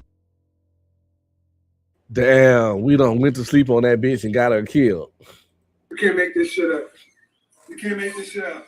Is that what happened? Is that what he done did? I hope not. I hope they clear this up.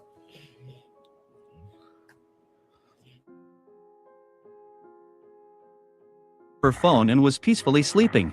How many times have I told this girl not to switch off her phone? Sometimes emergencies come up. Since Alia's phone was switched off, Mayhul decides to head towards the bypass himself. There were 3 routes.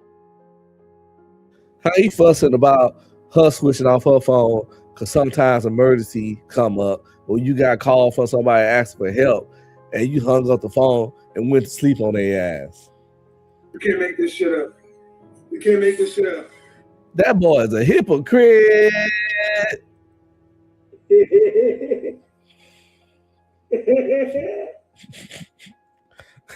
Sam said it was the niggas he jumped last week. That nigga, the first nigga in history to jump more people. You know what I'm saying? One nigga jumped 2 niggas. I ain't never heard of no shit like that. He done reverse jumped the motherfucker. And won.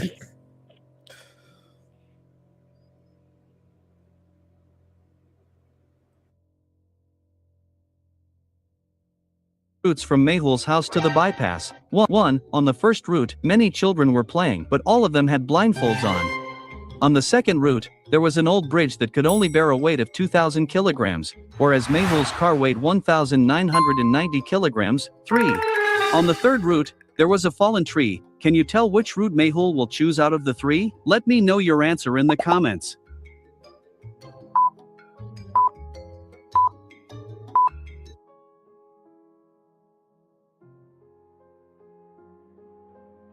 I'm gonna go with B.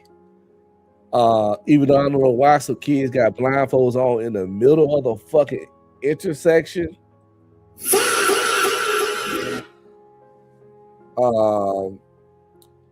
She would go with B because, you know, her car is under the 2,000, even though she really pushing it. And the other one, C's not an option. So yeah, I'm going with B.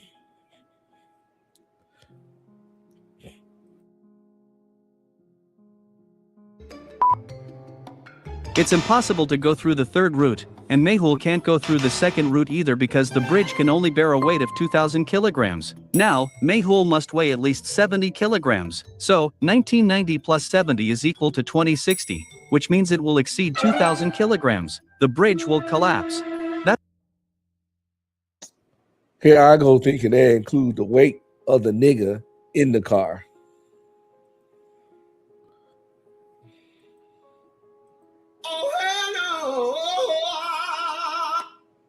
Guess we gotta get them goofy ass kids out the goddamn way. That's what I get for assuming. They didn't say that number was just, but I figured since the car was on the road, if you look close, you can see the nigga in it. That's the weight for the vehicle. But they specified that's how much the vehicle weigh, not how much it weighed with a nigga in it. So I give them that. They got me for the okie doke. Now these kids need to move their goofy ass out the goddamn street. Boom, bam, bop, bada bop, boom, pow. Out there playing in the street with some blindfolds on, looking like they escaped from a Diddy party. Too soon? Too soon?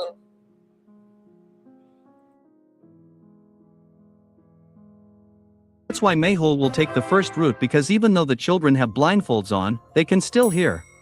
Mayhole honks the car horn, and all the children move aside. Mayhole takes the first route and reaches the bypass road. There, a woman's dead body was lying. Interesting. Very, very interesting. There is no one around here, so who could have called me? After that, Mayhole thoroughly checks the dead body. I think he was like 70 kilos or some shit like that. Right? It wasn't pounds. If that nigga 70 pounds as a grown man, it makes it even worse that he was kicking niggas in the chest and whooping ass.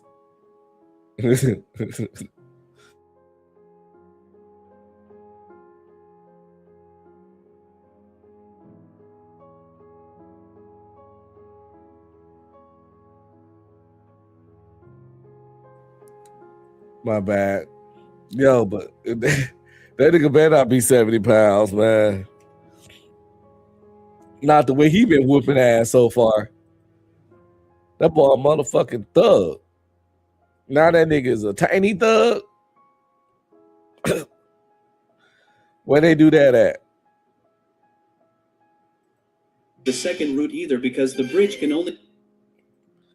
That nigga's a micro mini pimp.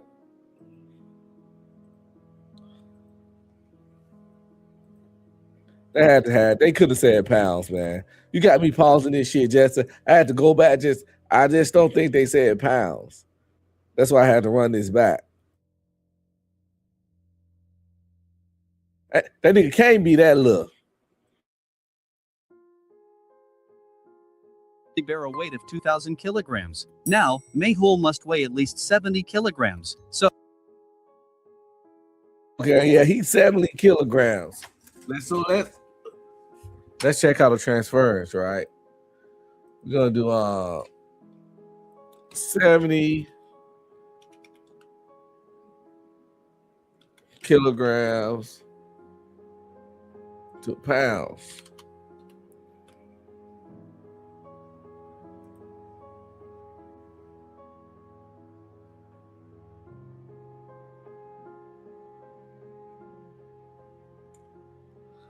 He 154 pounds. I don't know how tall he is, but he 154 pounds.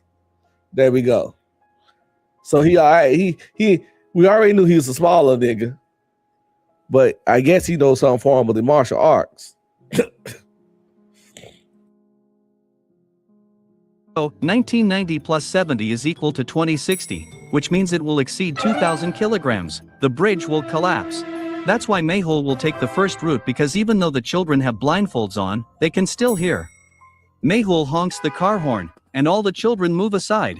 Mayhole takes the first route and reaches the bypass road. There, a woman's dead body was lying. Interesting. Very, very interesting. There's no one around here, so who could have called me? After that, Mayhole thoroughly checks the dead body. The man who called me mentioned that this woman has been murdered. So where could that man have gone? And how did he know that she was murdered? Something fishy is going on. After thoroughly checking the dead body, Mayhole realizes that the murder of this woman did not occur here but somewhere else. Why did Mayhole feel this way? Give your answer in the comments.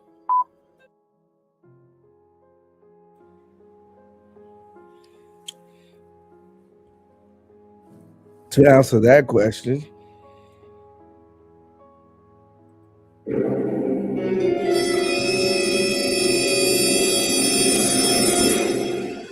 it's because her wrist is slit, but there's no blood on the ground. That means she bled out somewhere else, and for whatever strange reason, her body was moved to the middle of the goddamn street. You can't make this shit up. You can't make this shit up. I ain't no killer, but don't push me. but at the same time, I ain't no dummy. If I'm gonna delete somebody and move the body, I want to put it somewhere where it can never be found or be a long time to it's found. If I'm gonna go through the whole thing of moving it, the middle of the street is insane. If you trying to like get some time in between the deletion and the police finding the body. But that's why I think he know the body was moved, because her wrist is slit, but there's no blood on the ground.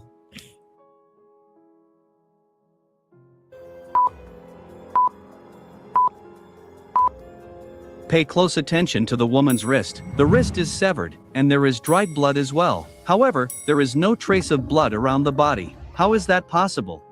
The case is looking very serious. Mehul immediately calls Dr. Sanjana and summons an ambulance, then sets off for Dr. Sanjana's lab with the ambulance. Mehul, returning with the dead body in his car, takes a shortcut through the jungle and heads towards Dr. Sanjana's lab. However, there was a fallen tree blocking the road. Mehul quickly realizes that someone deliberately cut down the tree and attempted to block the path. Why did Mehul think so? Give your answer in the comment.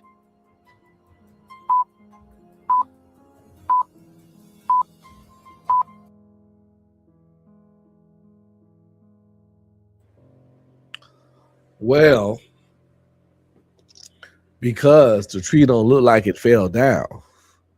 It's smoothly and clearly sawed at the end. Where the fuck did it fall down from? The cut is too clean, people. The cut is too clean. You can't make this shit up. You can't make this shit up. Listen. Are y'all picking up what I'm putting down? Are y'all picking up what I'm putting down?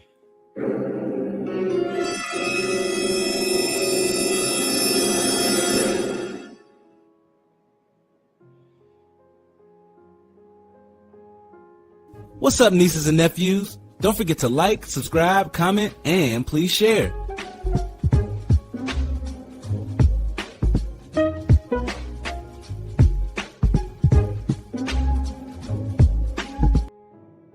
If you want to support, hit up my Cash App at $UncBeStreaming. Any donation would be greatly appreciated. Thanks in advance.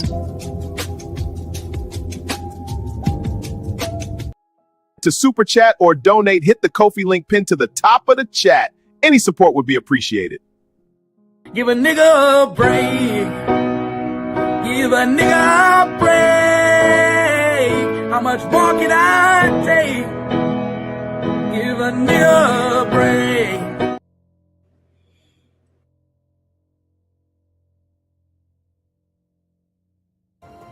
Carefully observe. It's sliced exactly like a cut made by a tool or some other object. The leaves of the tree are still fresh and green, meaning the tree was cut just recently. Otherwise, the leaves would have withered within minutes after being cut. Mehul takes out his revolver and steps out of his car, trying to move the tree to the side. Yo, this cat quit to pull out the blicky, and he quit to throw them hands. See, I didn't know about the throwing the hands part. He did smack on that one dude that one time, but the dude was handcuffed when he smacked him.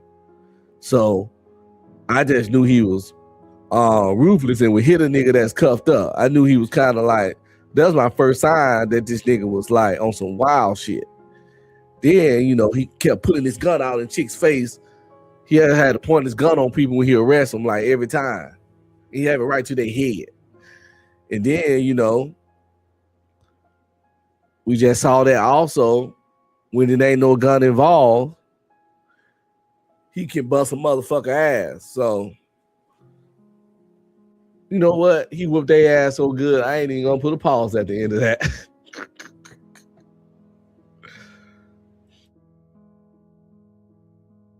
However, the tree is too heavy for Mehul to move alone. He tries for a while until two people arrive at the scene. What happened, bro? Can we help you? I need to move this tree to the side. Can you guys help me? They both start lifting the tree from one side while Mehul tries to lift it from the other side. However, despite their combined efforts, the tree is too heavy to be lifted. Mehul starts having some doubts. He feels that the two men are up to something. Can you tell why Mehul doubts them? Share your answer in the comments.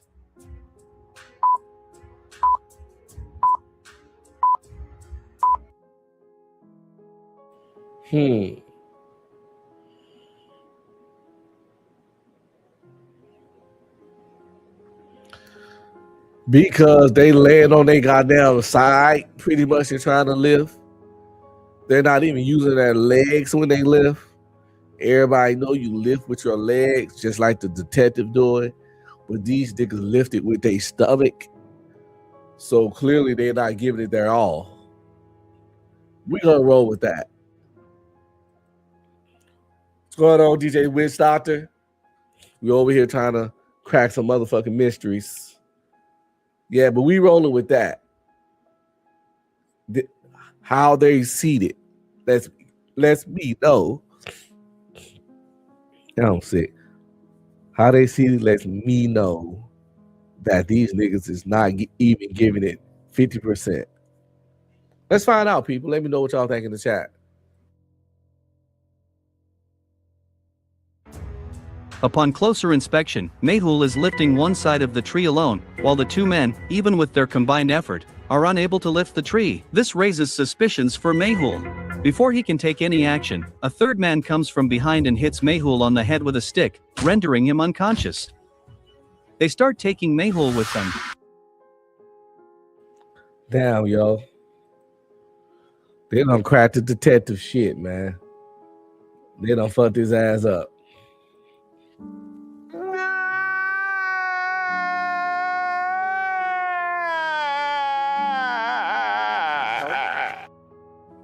Now they done knocked the detective out, people. But it's good. We still on the case, okay? We got this. When Alia arrives at the scene with her skateboard. Upon seeing Alia, one of the three men says, "Oh, this is a girl. What harm can she do to us?" And the man approaches Alia to attack her, but Alia jumps in. Them niggas misogynistic as hell. She ran up there, got off her skateboard. They were like, who the fuck is this? No! God, please, no! No! 5 letters. 1 word. Bitch! But I guess they finna fuck around and find out from the looks of it, the way she jumped in the air. Delivers a powerful kick, causing the man to fall right there, witnessing Alia's bravery. The other two men also get scared and run away, leaving Mehul behind. Alia immediately goes to Mehul. She tries to lift Mehul, but he is still unconscious. Alia quickly takes out a water bottle from her bag and pours water into Mehul's eyes. Mehul regains consciousness. Alia, where did those 3 men go? Sir, those 3 men ran away. Alia helps Mehul get into the car, and they both head towards Dr. Sanjana's lab. The cowardly ambulance driver starts following them from behind. After a while, they reach the lab. The door of the lab was locked with a logical password. Look at the ABCD carefully and tell me which button is the odd one out. Please comment your answer. Let me know in the chat which one y'all think. Out of these 3 shirts, which one is the odd one out and why? I know which one I think. But we all going through detective school right now. And we got to figure out how to put shit together, catch the small details. I am going with D. They all shirts. Wait. They got me. It could be 2 ways, people. Help me out and pick which one.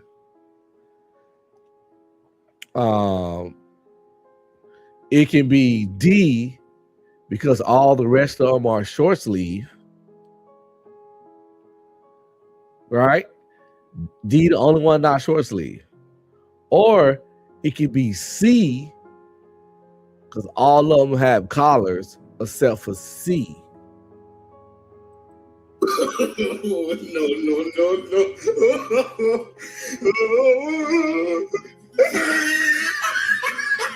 Ah, JM. See, that's why I got my fucking deputies, yo. Because I say as the edibles kick in, the cases get harder and harder for me to solve. And as I sip it from my cup, but I got my deputies in there. And JM says, no, it's C because it got no buttons. And you know what? I think you're right. I think you're right.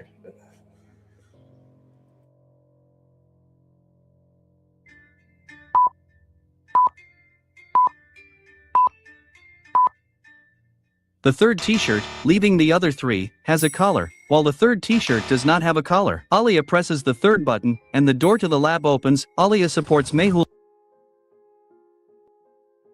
Oh, so they went the collar angle. It still was C, but not for those particular reasons. But it could have just as easily been D, because D was the only one that was long sleeve. So they kind of like played with us a little bit.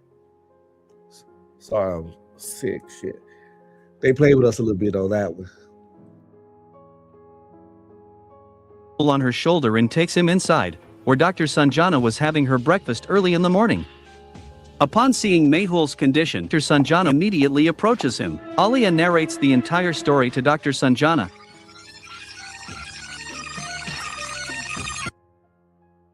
Why that bitch ain't got no car? Listen, if I ever text one of y'all or call one of y'all to come save me, or if y'all ever come into my rescue, if your only mode of transportation is a motherfucking skateboard, stay where the fuck you at.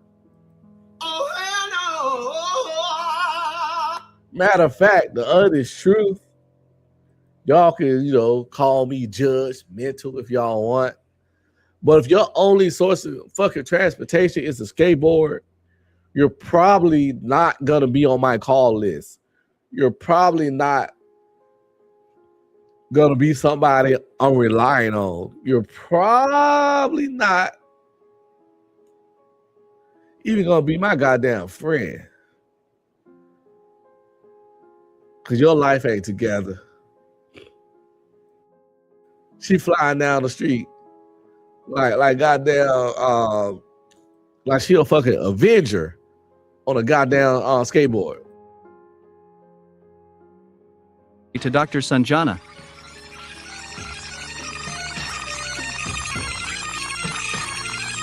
Dr. Sanjana quickly puts a bandage on Mehul's head.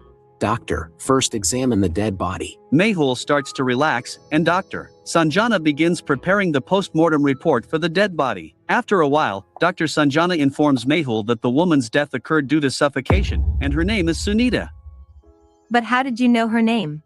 This woman had donated blood to us once, so we had her records. Alia, you go and gather more information from her home. I'll stay here. Alia reaches Sunita's house. Outside the house, there were 3 rooms with windows, and there were dogs sitting outside all 3 rooms. Can you tell me whether Alia can enter through the window? Please let me know your answer in the comments. What this nigga just asked us?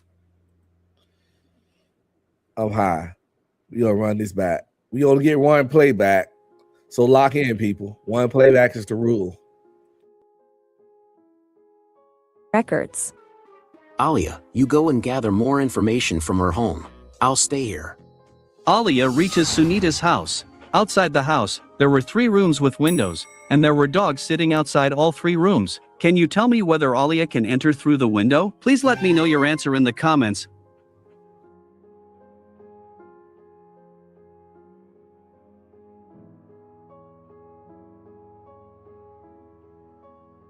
What do y'all think? I'm thinking she can enter in through the window right down the middle because the dog's rope is short as fuck. Like, they don't love that dog at all. They gave him like a foot of rope. And if she stayed close enough to the left, far enough to the left. Even the dog with the to the right, its core not low enough to get to her. So I think it's very doable.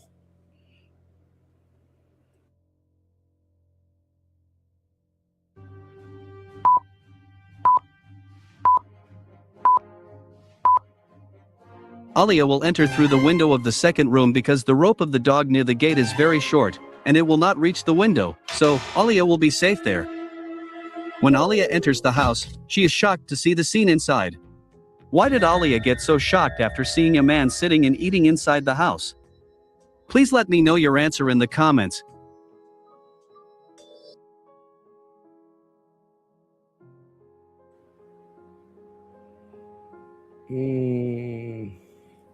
Cause that's the same nigga she kicked in the face.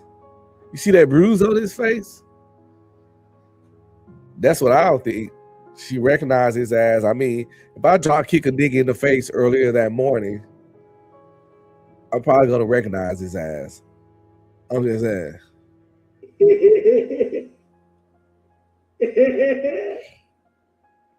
So yeah, and I would be shocked to run across his criminal ass twice in a day.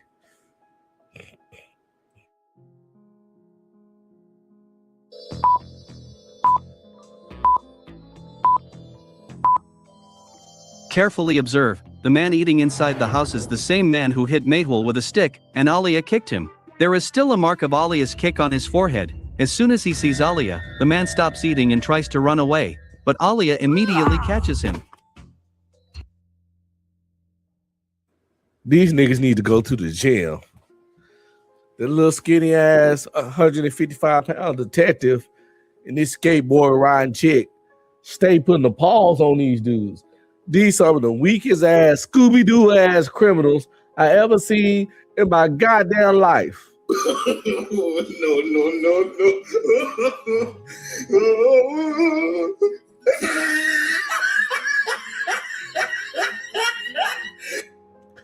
She slapping these motherfuckers around like she taking their goddamn lunch money.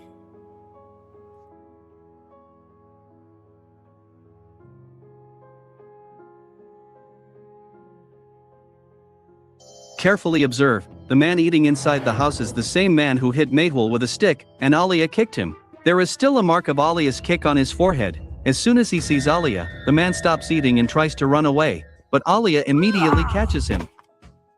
Now tell me the truth. What are you doing here? Yo, she hold this bitch ass nigga up by his man bun. You can't get more disrespectful than that. Get kicked in the face by a woman earlier that day. Then when you see her, you so scared, you try to run from her, and she run your ass down and kick you in your bitch ass back. Then she picks you up off the ground by your motherfucking man bun. Oh my God.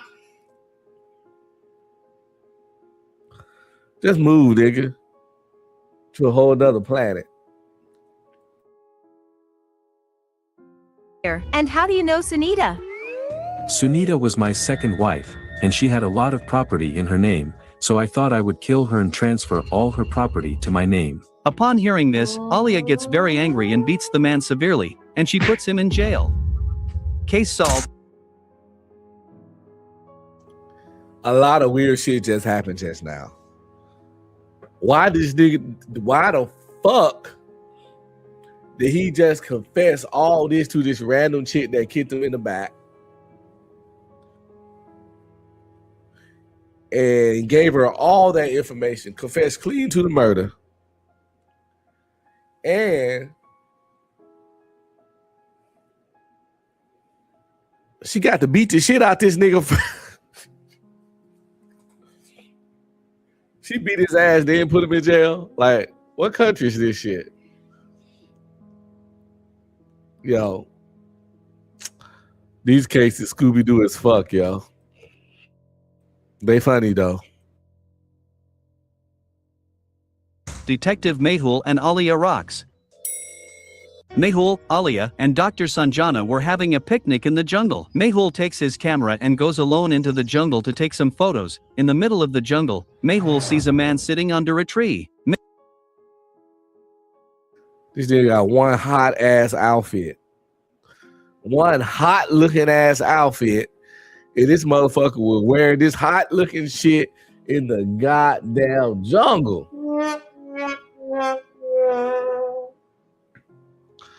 This nigga got on a hat, a thick ass trench coat, some fucking pants, nigga, and his fucking jacket tied up tight on his waist in the goddamn jungle.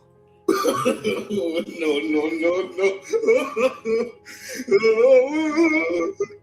Hey, if he like it, I love it. Mehul takes a photo of him from a distance and then zooms in to see the photo. Interesting. Very, very interesting. This man is already dead. Look at the photo. How did Mehul understand that the man is dead?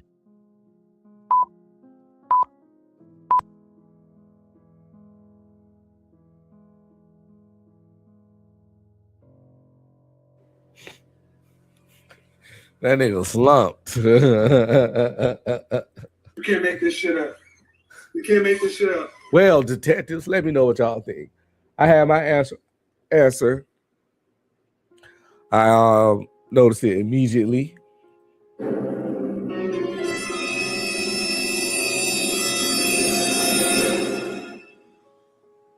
I think as soon as he saw it, he knew he was dead because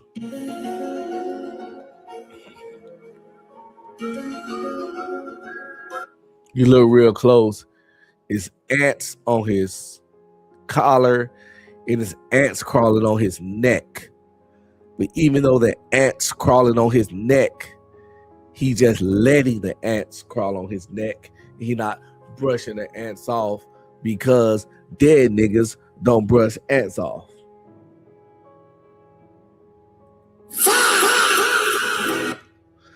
JM said his eyes. I don't know. You could be right, but I think I got this one. But that's why you my deputy. So when I do fuck up, you got my back. But this time, deputy, I think you need to sit your little ass down somewhere and let the chief detective rock this shit. Because it's the ants, nigga. And if it's not, I'm going to take my props for hiring you as my deputy anyway. So I can't lose in this situation.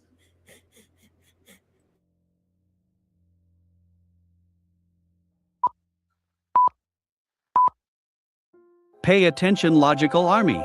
There are many ants on the man's neck. This means he is dead because if he were alive, there wouldn't be so many ants on his neck. Mehul immediately approaches him and checks his dead body. Then he finds a knife stabbed in his back. This means someone has murdered him by stabbing him with a knife. Mehul thoroughly searches the area but finds nothing. After you think, nigga, Captain Obvious, we found him dead with a knife in his back. That means someone murdered him by stabbing him with a knife in his back. Look at this. It's always your underlings. It's always the niggas you try to put on. The whole time you put them on, I deputize this nigga. And he coming for my motherfucking job. What the hell? Fee, fi, fo, figure. Lord knows you can't trust a nigga. Give a nigga a break. Give a nigga a break. How much more can I take? Give a nigga a break. Well, you'll never take my job with this bad detective work you've been doing tonight, JM, deputy. that, Mehul checks the man's pockets carefully, but he with a knife. Mehul thoroughly searches the area but finds nothing. After that, Mehul checks the man's pockets carefully, but he doesn't find any documents in his pocket. There are no documents in this man's pocket, but it's confirmed that his murder was not committed for theft. Logical Army, how did Mehul understand that the man's murder was not committed for theft?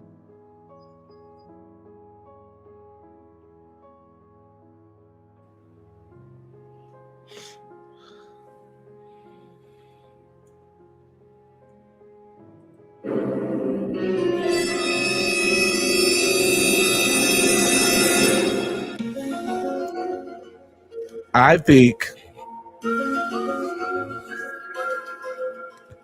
the murder was not committed for theft because he still has a real nice, fancy gold ring on his thumb. And if I was killing you for theft, I would have took that gold ring or the thumb and the gold ring if I couldn't get it off fast enough.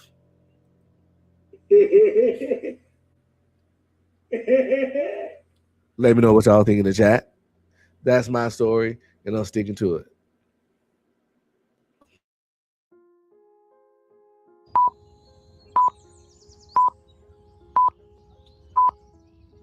Look closely, the man is wearing an expensive watch on one hand, and on the other hand, notice the gold rings. If the murder had been for theft, the thief would have taken his watch and rings too. After that, Mehul immediately calls out to Dr. Sanjana and Alia loudly. Upon hearing Mehul's voice, Alia quickly runs to him. Someone has murdered this man. We need to leave the picnic and investigate this case first. After a while, Dr. Sanjana also arrives there. Mehul's car was parked on the side of the road outside the jungle. Mehul and Alia place the dead body in their car and load all the picnic items. You're right, JM. This nigga is judge, jury, executioner. He's the fucking cornerer. Ain't that what it's called? The people that take care of the dead bodies? Like he just can't go to a crime scene, find a dead body, and load that bitch up in the trunk. Oh, hell no. Fuck they do that at? Where the fuck? Come on now, dog. Come on, man. But we gonna let him rock on out though so we can crack this case. With Dr. Sanjana into the car. Then they head back towards the city.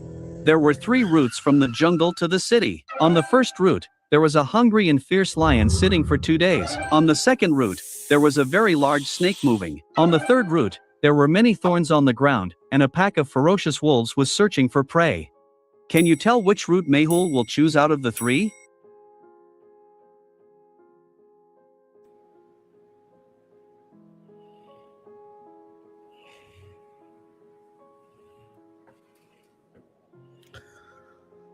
First of all, where the fuck these niggas live? Gotham City or some shit?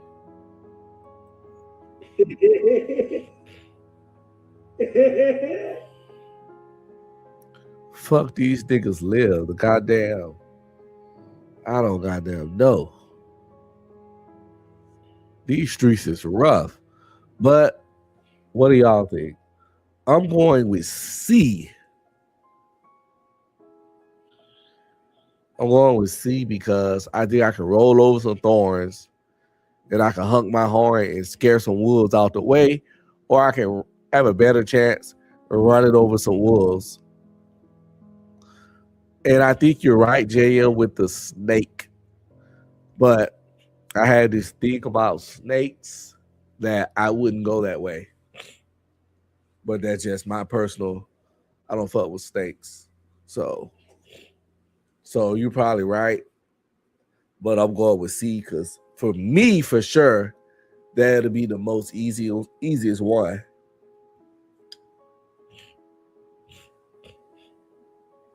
But I, even without my fear of snakes, I would probably still choose C. But yeah, because I think the wolves just will really get out the way of the vehicle. I don't know, thorns, I don't know how big they're supposed to be. But,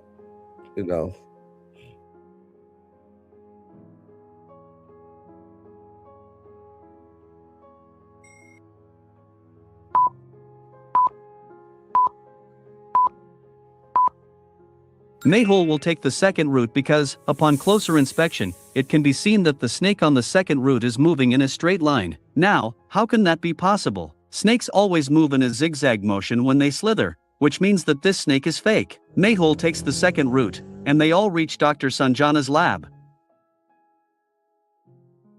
Nah, they just throwing in shit now that none of us would even have fucking thought about. But we ain't even gonna acknowledge that shit. Let's just rock on out.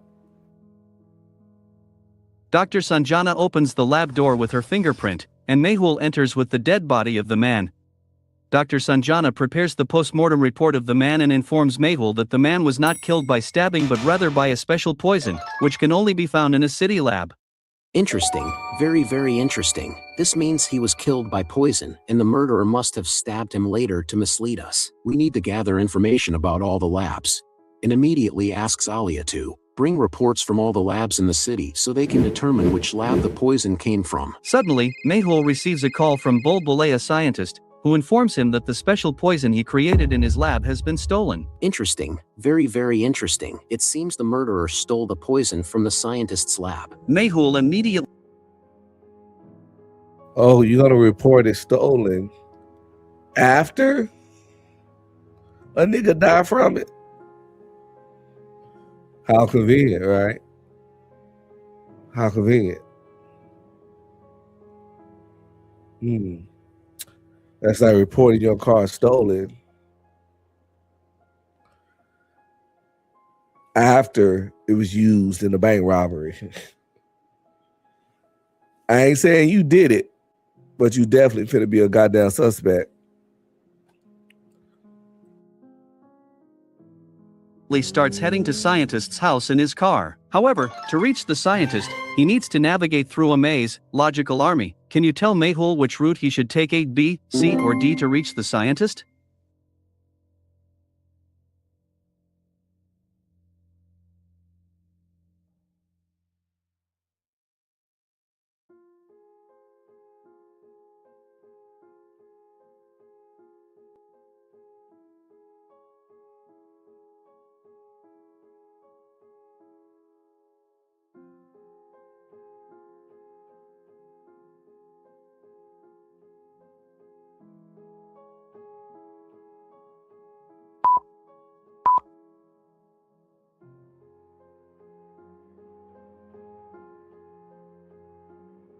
I'm going with B.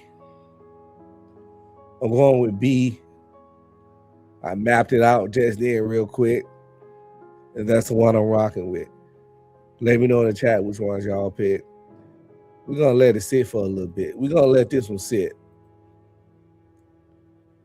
I'm going with B. I know I'm on the edibles, aka the eatables, but I'm going with B. My deputy's going with B.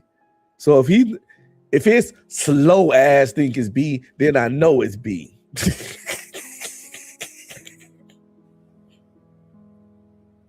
Oh my God. We got beef since you said you're trying to steal my job.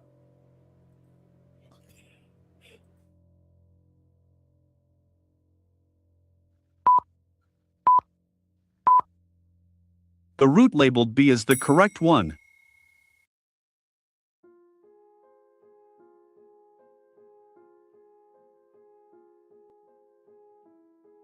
Mayhole takes route B and reaches the scientist's place. The Bulbulia scientist informs Mayhole that he had created a special poison that could eliminate even the largest viruses. However, this poison has been stolen. At that time, 3 people were working in the scientist's lab. Mayhole questions all 3 individuals. Sir, I was making lime water in the lab, and then I went to the bathroom. That's when the theft must have occurred.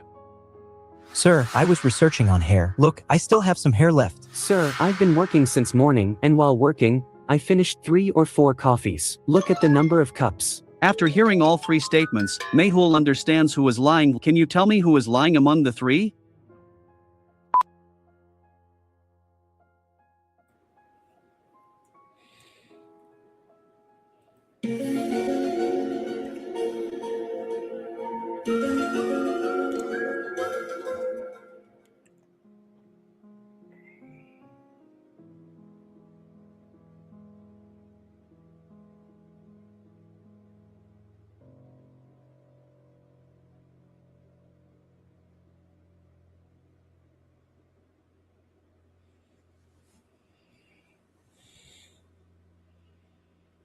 Nah, I just don't know. My instinct, my gut says the 3 or 4 coffees, nigga. I'm like, why the fuck you drinking 3 or 4 coffees in the morning? And I just gotta go on my gut on this one. Let me know what y'all figured out in the comments later on. Shout out to the replay gang. But this is just pure gut instinct right here. And I'm saying, see, I could be wrong. Deputy, what you got? Somebody let me know. Help me out. You know what? I'm gonna run it back so we can all get a, because we do get one playback. And I'm gonna utilize it.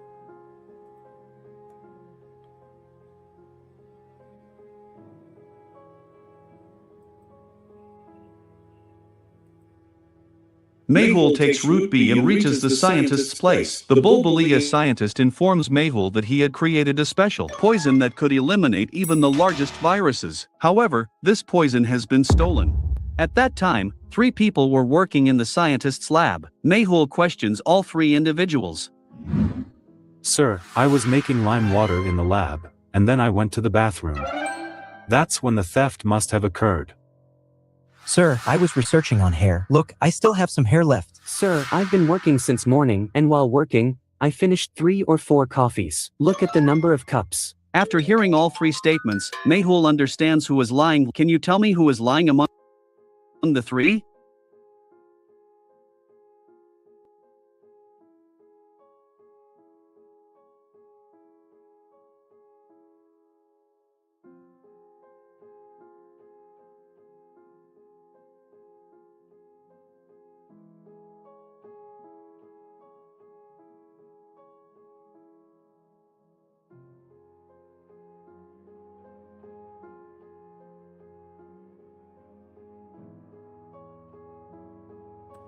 I'm going with C. It is all about the coffee. Too many cups, too fast. I could be 100% wrong, but my guts was telling me C from the beginning. And even after the playback, shit ain't changed. So I'm going to trust my gut, and we going with C.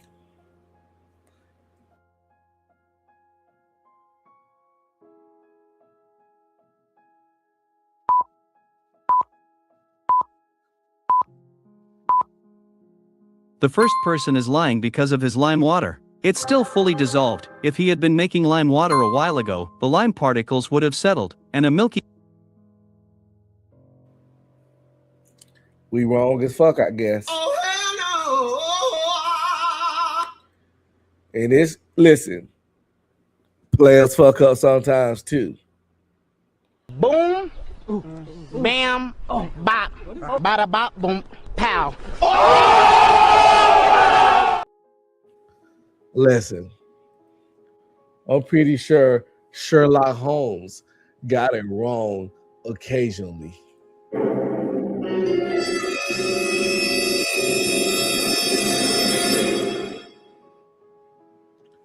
So, of course, Detective Ump, while on the case, might fuck up periodically.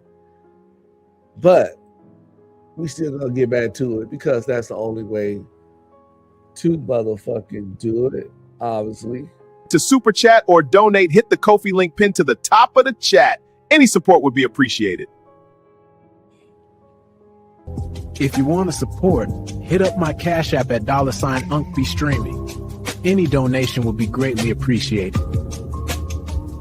Thanks in advance.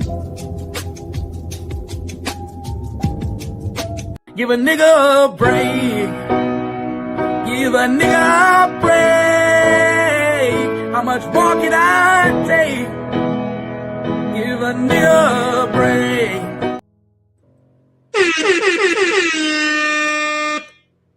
Let's get back to it. Layer would have formed on top. But that's not the case. This means he is lying and prepared the lime water just now to mislead. Mayhul catches him. Now tell the truth. Why did you... Yo, did he just crack this nigga across the head? Emotional damage. What the hell? What kind of police force is... This nigga a walking fucking internal of. This nigga's a walking internal affairs investigation. We done seen him do some wild shit. Breaking and entering, assault.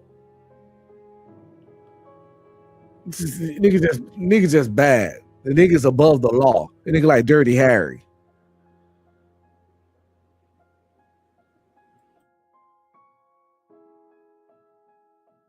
He had been making lime water a while ago, the lime particles would have settled, and a milky layer would have formed on top. But that's not the case. This means he is lying and prepared the lime water just now to mislead. Mehul catches him. Now tell the truth. Why? My deputy over here being rebellious says your pay needs to be docked with all these fuck ups. Little nigga, you fucked up more than me. Don't forget it. I trained you, nigga. Get your shit together. I gave you all the best training and you still can't get right. Yeah, I fucked up. But you didn't get it right either, nigga.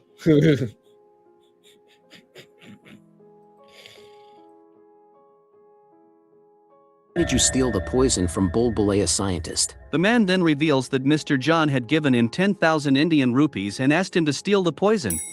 So, he stole the poison and gave it to Mr. John. You, driven by the temptation of 10,000 Indian rupees, handed the poison to Mr. John, and he used it to commit murder. Quickly tell me Mr. John's address. The man provides Mehul with Mr. John's address. Mehul arrives at Mr. John's house in his car. He knocks on the door, and Mr. John comes out. I'm Detective Mehul, and I'm here to question you about a murder. Upon hearing about the murder, Mr. John delivers a powerful kick to Mehul, sending him flying backward, and Mehul falls to the ground away from the door. Meanwhile, Mr. John... That's payback for what we did to that bodyguard. He deserved that shit.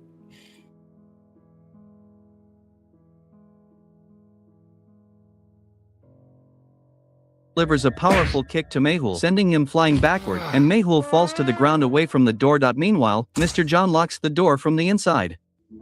Interesting. Very, very interesting. He has quite some power. Now, should I explain to him what power is? Mehul tries to open the door, but it's quite strong, so he can't open it. Kind of serial killer ass threat that was. Oh, he has lots of power, but should I explain to him what power is? You can't make this shit up. You can't make this shit up. What kind of serial killer supervillain ass threat this nigga just ran?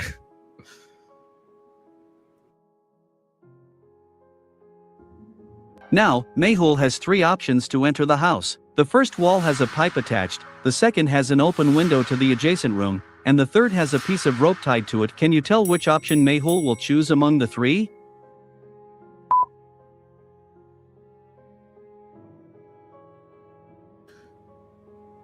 We're gonna run this one back with the one playback we get on it, because I honestly wasn't paying attention. Very interesting. He has quite some power. Now, should I explain to him what power is? Mehul tries to open the door, but it's quite strong, so he can't open it. Now, Mehul has three options to enter the house. The first wall has a pipe attached, the second has an open window to the adjacent room, and the third has a piece of rope tied to it. Can you tell which option Mehul will choose among the three?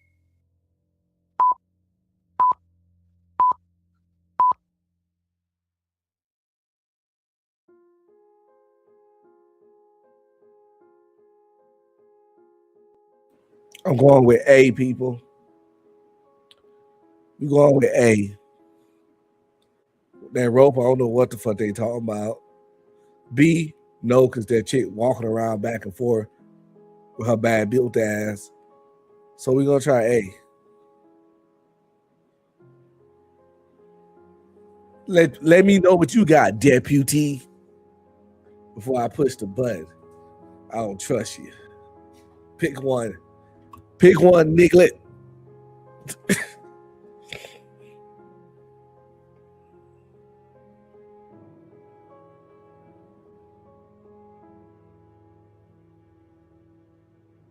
I'm gonna press play, watch he gonna cover See, he said the rope. Okay, let's see.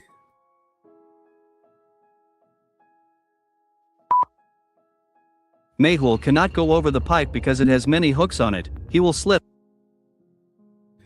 Weak body ass nigga. God damn. He whipping all his ass. But he can't climb a motherfucking pipe. Bitch ass nigga. Run! Go! Get to the chopper! And carefully look at the adjacent window. It belongs to the neighboring house. And there is a girl visible there. The piece of rope is very small. What can Mehul do with its help? Mehul kicks the door forcefully, demonstrating his strength. Mehul starts searching for Mr. John inside, but Mr. John has escaped through the back door. Mehul reaches the back. What was the fucking answer? It wasn't no answer. That nigga did climb the pole, did go through the window, didn't use the rope. He just kicked in the door like the fucking Terminator. Who made this shit? Come on. Nah, nigga. What he do with the rope? He didn't use that goddamn rope, JM. You ain't getting promoted. That nigga just did his own goddamn thing.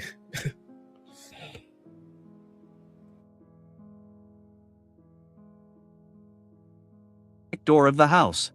From there, 3 paths were leading ahead. Can you tell which path Mr. John took out of the 3? Please comment your answer.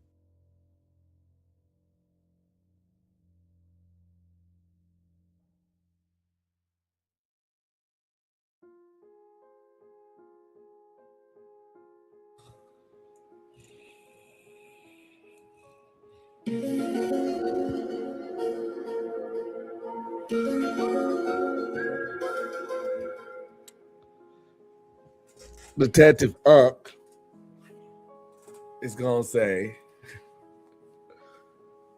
3. 3 because the stride looks wider as if he was running.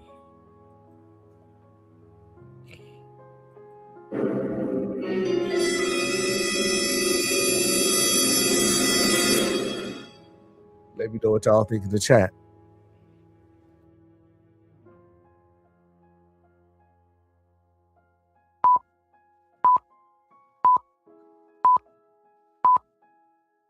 The first and second paths have footprints, but if you observe the difference between the footprints, it's very small. This means they are walking marks. But look at the third path, there is a considerable distance between the footprints, meaning it's a fleeing mark. So, obviously, Mr. John didn't walk calmly, he ran. Meaning, he ran through the third path. This path leads towards Oxford Street. Mehul starts running, and while running calls Alia and asks her to come to Oxford Street. Mehul also reaches Oxford Street. Today was Sunday, so the market in Oxford Street was completely closed. Only a few tea shops were open. Mehul looks around carefully and understands where Mr. John might be hiding. Can you tell me where Mr. John might be hiding? Please tell me your answer by commenting.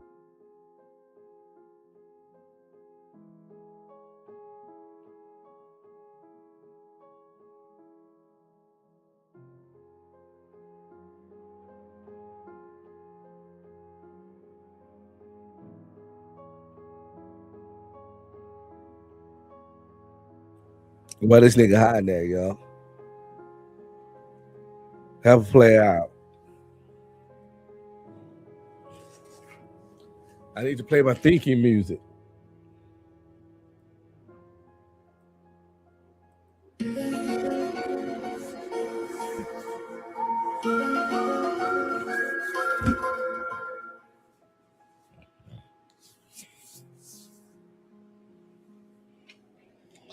I think he's hiding.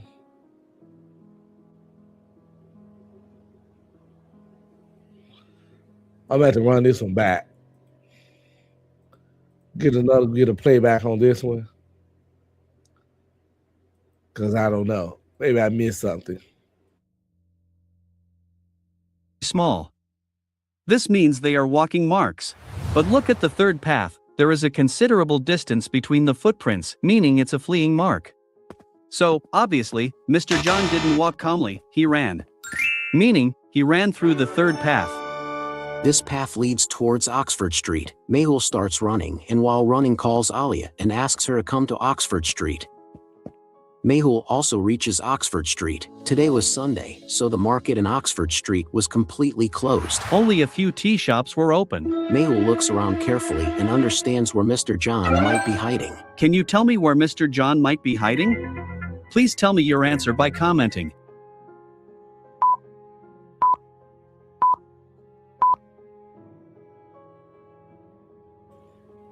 The boy behind the counter or in the bathroom, that little room over here.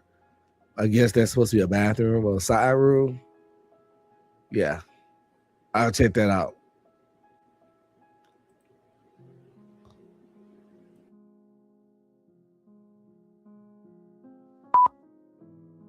Pay attention, the tea seller is wearing a muffler and a leather jacket while the temperature is very high, so everyone else is wearing half clothes.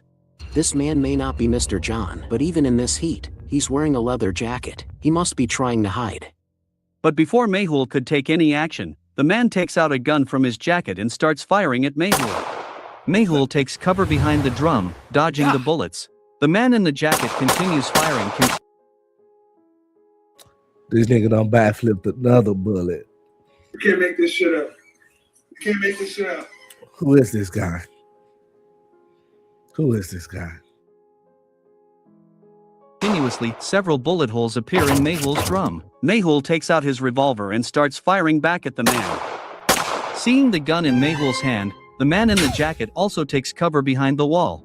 However, in the meantime, Alia arrives there and hits the man in the jacket on the head with a stick from behind. Great, Alia, you always come at the right time. After that, Mehul and Alia pour water on the man's face, and he regains consciousness. Now, tell me the truth. Who are you, and why were you firing at me? Then he explains that he is a man associated with Mr. John, and Mr. John had instructed him to kill Mehul. With the help of the man, and Alia managed to capture Mr. John. Detective Mehul rocks. The couple thieves Daisy and Teddy make it to amuse. I have no idea what the fuck just happened at the end of that video.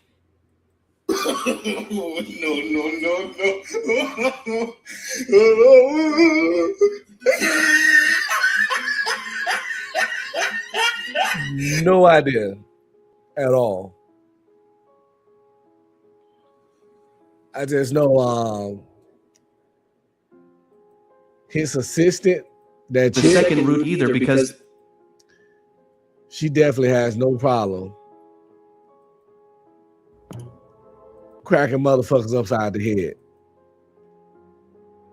He can fight too,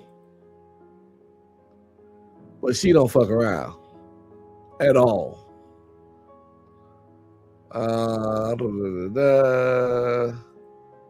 So we just did eerie unsolved mysteries from Texas at the beginning, and we're gonna pick another state.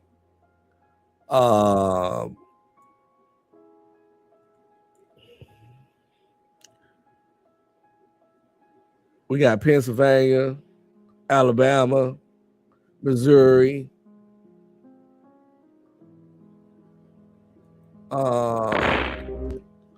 Wisconsin,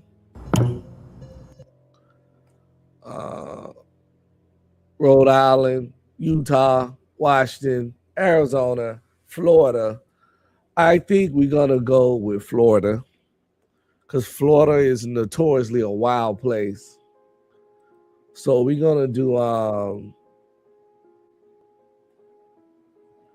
4 scary and weird mysteries from Florida and see if we can pick up on something from the cases that the cops didn't pick up like we did on the last video.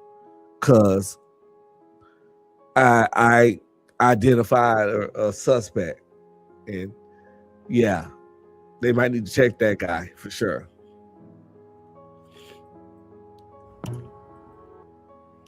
But if you want to see that, you gotta go back, later on to the front of the video. But I'm not just like capping. I really use some detective work and some critical thinking skills, and I identified a very, very possible suspect.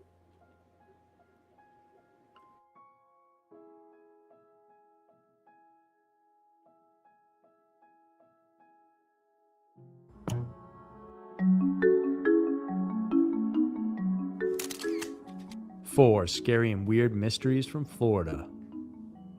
Florida is probably best known for Disney World, retirement homes, and the Everglades. But despite the bright sunshine and beaches it boasts, it's also dubbed as the land of the weird and bizarre. The 4 cases on this list showcase the Sunshine State's odd side. These are 4 scary and weird mysteries from Florida. Number 4. Flat tire murders. In 1975 in Miami-Dade County, Florida, at least 5 people were brutally killed. The victims were all women and mostly in their 20s, but there were also 2 teens. They were 14-year-old Barbara Schreiber and Belinda Zetterower. The other 3 were 27-year-old Ronnie Gorlin, Elise Knapp, who was 21, and 23-year-old Barbara Stevens. Barbara was the first victim who was killed inside her home in Palmetto in February of 1975. The 2 teens who were classmates were killed on Cutler Bay in June of that year, and Elise and Ronnie were murdered. I'm telling you, back in the day, even way before this, when there wasn't no cameras, wasn't no cell phones to track, forensic science was damn near non-existent or very, very, very basic. And it wasn't no DNA, nothing. Cats like this, people that was doing crimes like this, had to be really sloppy to get caught. Really sloppy. They either had to be like, I don't even know, damn near get caught red-handed. Or they would have to get caught red-handed or pretty much confess their crimes to someone. Or some shit like that, or just have to talk about it. Unless you did one of those crimes where somebody saw you arguing with someone, but that ain't the same thing, because that don't make you a serial deleter. If you argue with somebody real bad at midnight, and then the next day they was found dead, of course they're gonna come back with you, and then they might find some evidence around your house, some blood splatter or something. But we talking, most of the time, serial deleters, one of the things they do is they have no connection. A lot of them oftentimes have no connection to the person they delete, and that's what makes them that much harder to catch, because they're complete strangers. Because when the police trying to catch a murderer, often one of the first things they do is try to find out who they know, who they personally like, who they got a problem with, who they got a beef with, who might want them dead, yada, yada, yada, all that. And when it's a random stranger that did it, you free as a bird if you didn't leave no major evidence, especially back in the day. James says, for real, because they wasn't catching nobody. Nope. Unless they caught them red-handed. It had to be like you was stashing the bodies in your house and the house started stinking, and then they checked your walls and saw bodies. That kind of shit.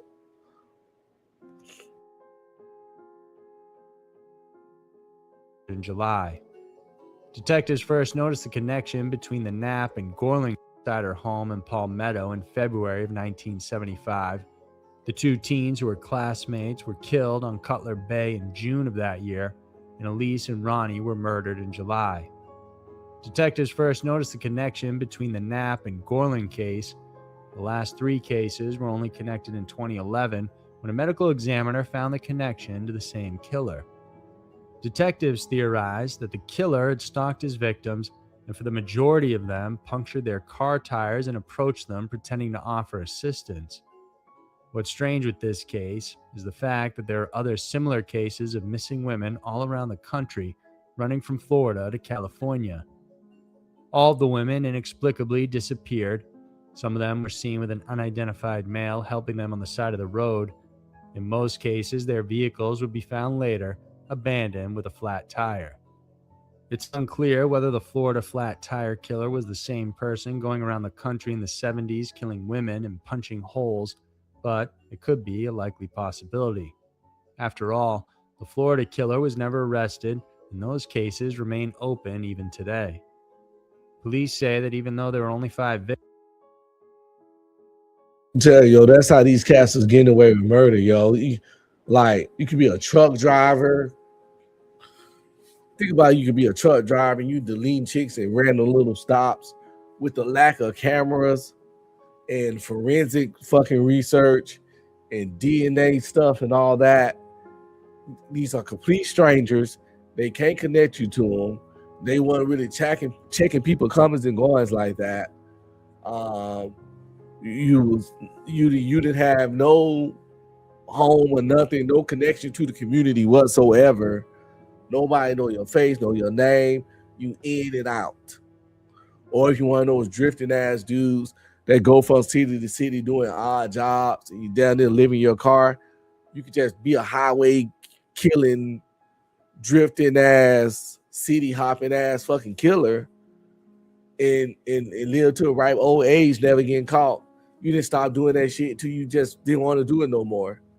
And really like get away with that shit back then. It's wild. Facts. They have no databases, no nothing, no thumbprint databases, fingerprint data, none of that shit. Everything was in fucking paper in the basement, inside of boxes and shit. Great time to be a criminal. Not so good now. Shouldn't be one anyway, but if you wanted to be one in modern times, from the 50s to the early 2000s would have been the best time to do it. Probably the 90s. Of course, you would have been awesome in the, you go back and day the 18, 19, 15, 16, 1700s. Yeah, like I said, if they didn't catch you red-handed, you probably was gonna walk. I don't recommend doing the shit at all. They said, don't do it. Go get some help. Go seek some professional help. Stop it. Get some help. Or, let this guy tackle you down and put a little bit of this into your life. Why are you running? Why are you running? And you might be okay.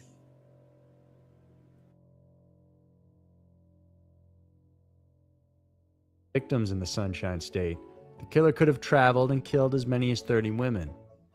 This murderer is regarded as highly intelligent and with a good amount of strength to overpower these women. The murders combined both shooting and stabbings. Blunt force trauma using hammer blows were also found with some victims. In fact, many of the women suffered such severe blows to their faces that they continue to remain unidentified. Number 3. Little Miss Lake Penasofsky. It was February 19, 1971, when two hitchhikers were walking along a highway overpass in Lake Penasofsky, Florida.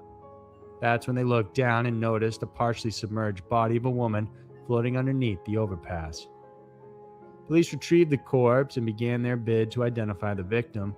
The female was fully clothed in green plaid pants, a green shirt, and green floral poncho. They also found a white gold watch, gold necklace, and a gold ring on her finger, a sign she may have been married. A man-size 36 belt was fastened around her neck, indicating she most likely was killed via strangulation. During the initial forensic examination,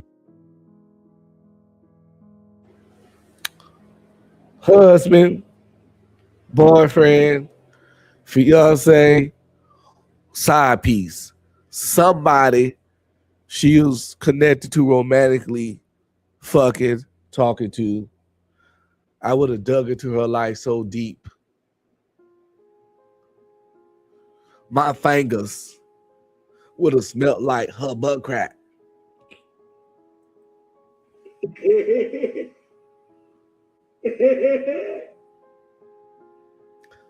Her boogers would have been on my fingertips. That's how deep I would have dug into her fucking life. I would have do what she ate for breakfast 4 weeks ago. Because this is clearly a crime of passion. A crime done by someone you know.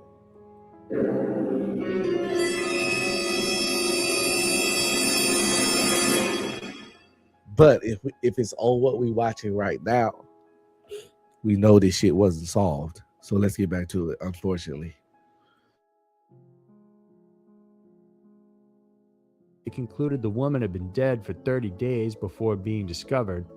Although they tried, because of this, the investigation came to a dead end and the case went cold. It wasn't until February of 1986, 15 years later, when the woman's body, now dubbed as Little Miss Lake Panisovsky, was exhumed to be examined again. This time, forensics uncovered more details. Yo, you really could get away with deletion back in the day, yo. This shit is wild. Check this shit out. Something just happened that I didn't even think about.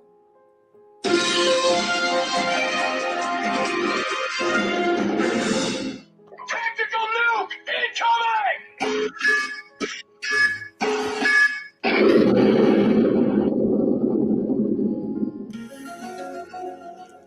Yo.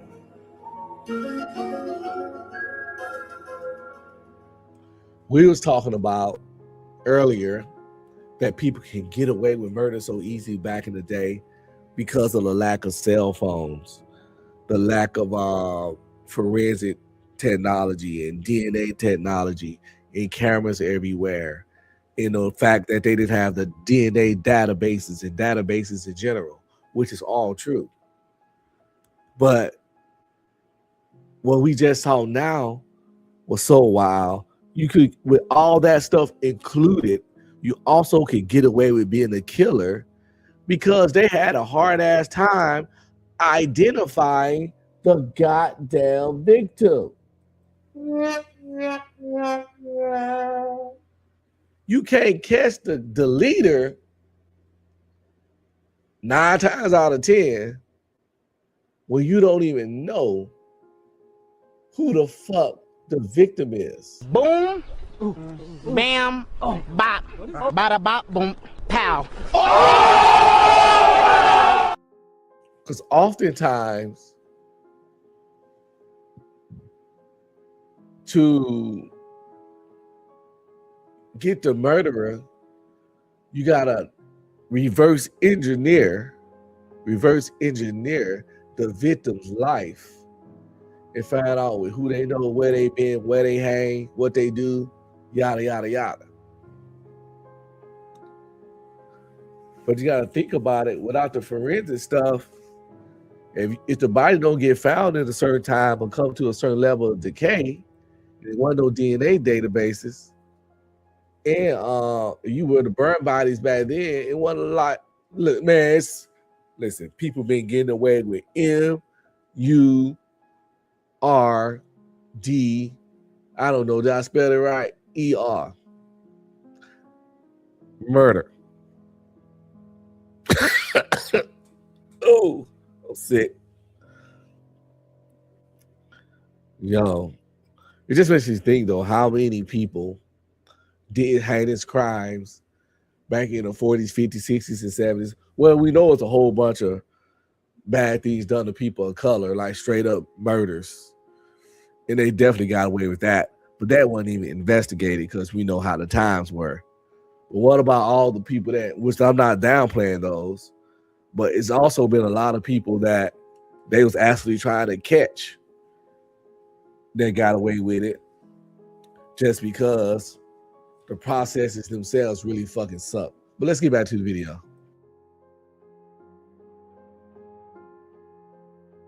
Because of this, the investigation came to a dead end and the case went cold. It wasn't until February of 1986, 15 years later, when the woman's body, now dubbed as Little Miss Lake Panisovsky, was exhumed to be examined again. This time, forensics uncovered more details about her life. It's believed she was 17 to 24 years old, had brown hair with prominent cheekbones, and stood to be 5'2" to 5'5" inches tall. Her mouth had signs of extensive dental work, including silver tooth fillings and a porcelain crown. They also found out she was not only married, but had had at least 2 children and may have been of European descent. At the time of her death, one of her ribs was fractured, indicating the killer may have knelt on her while strangling her to death. Despite these new findings, investigators still weren't close to knowing who she was, and the case went to sleep yet again. With advances in technology in 2012, she was then exhumed again.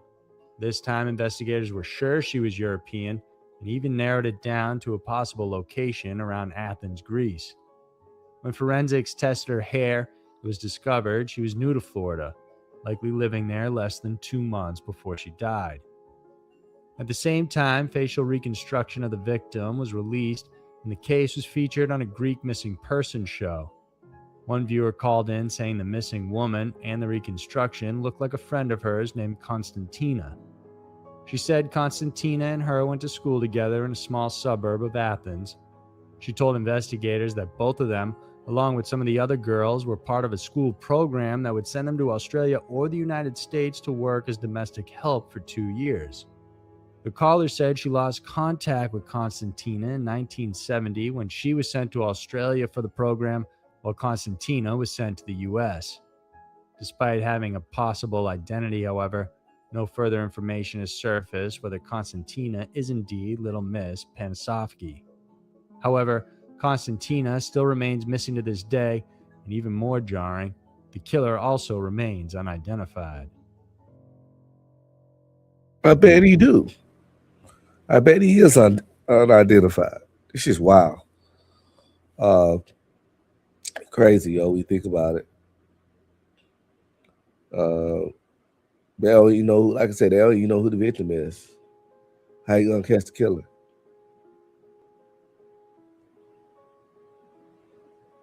I have no idea. Because she was married and had all these kids and all that. If they can find out who she was, they would find out who the husband was and immediately had a primary suspect. Somebody deleted that woman. Somebody murdered that woman. They got smooth the fuck away with it.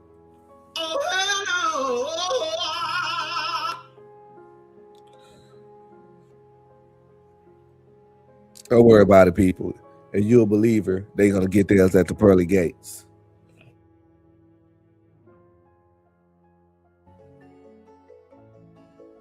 Number 2, Sarasota Mummy. On August 7, 1959, Betty Steffens came running out of her home and into the street, screaming at the top of her lungs, "It's Chan, it's Chan, he's been murdered." A romance made for the movies, Betty Thompson and Chandler Steffens were high school sweethearts. Betty was the daughter of a wealthy celery baron, while Chandler was a football hero who also hailed from a wealthy family. In Betty's sophomore and Chandler's junior year, they decided to elope to Brunswick, Georgia. Once Chandler graduated, they settled into Cincinnati so the newly married couple could go to Ohio University. They eventually had children, a son named Michael and a daughter, Patrice. Parenthood and studying became problematic, however, and Chandler dropped out after 3 years, but eventually gave schooling another try when they settled back down in Florida. It was around this time that the couple's relationship began deteriorating. Betty was resentful of how Chandler treated her like a homemaker, and he also began staying out at night without telling her where he was going. On June 1st, she returned to Sarasota and moved back into her parents' house with her children. Chandler stated, It said none about she had a job, but said she started resenting him for being treated like a homemaker. Feminism. You can't make this shit up. You can't make this shit up. We just witnessed a story that pretty much explained how feminism broke down these people's fucking marriage. That's insane.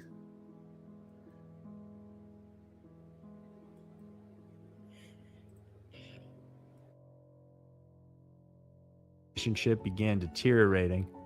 Betty was resentful of how Chandler treated her like a homemaker, and he also. Y'all heard it. Resentful for how he treated her like a homemaker. But you heard anything prior to that. It said something about him going to college, him leaving college. Nothing about her working. Began staying out at night without telling her where he was going. On June 1st, she returned to Sarasota and moved back into her parents' house with her children. Chandler stayed in Gainesville to finish schooling, and on July 15th, Betty filed papers seeking a divorce, citing extreme cruelty. While the couple admitted to seeing others during their break, the day Chandler finished his exams, he drove the 3 hours to Sarasota to win Betty back. According to Betty's father, it was a happy reunion. The two buried their grievances and decided to give their relationship one more try. Now, during his visit in Sarasota, Chandler stayed at 934 Yale Court, a rental property owned by his stepmother. His first night there, he woke up and found his sofa on fire. He tried to kill the flames himself, but couldn't do it, so he called the fire brigade and explained to them that he had no idea how it started. On August 6th, the following day, Chandler and Betty headed out for some shopping and then had dinner with Betty's parents. Afterwards, they met friends at a popular hangout. By 10 p.m., Chandler was tired and wanted to go home to sleep since the fire the night before had kept him awake. That night, nobody truly knows how the events unfolded. After promising to call Betty the next morning but failing to do so, Betty dropped by Yale Court to see Chandler instead. It was here the young woman discovered his body and ran into the street screaming. She was so hysterical she had to be sedated. Chandler was officially dead from 3 stab wounds, one in the abdomen, another on the right shoulder, and another between his 6th and 7th rib. Then the killer slashed his throat from ear to ear. But this wasn't the most shocking thing. The coroner estimated Chandler died between 11 p.m. and 3 a.m., which would have been shortly after he got home. There were no defensive wounds on him, so he was either caught off guard or immobilized while he slept. No easy feat when dealing with a former football hero. The killer also used a stolen first aid kit from Lido Casino Beach Club, which went missing from the club a day before Chandler arrived in Sarasota. It's believed the killer likely stalked him, setting fire to his couch that first night he was there, then murdering him the following evening. Using items in the first aid kit,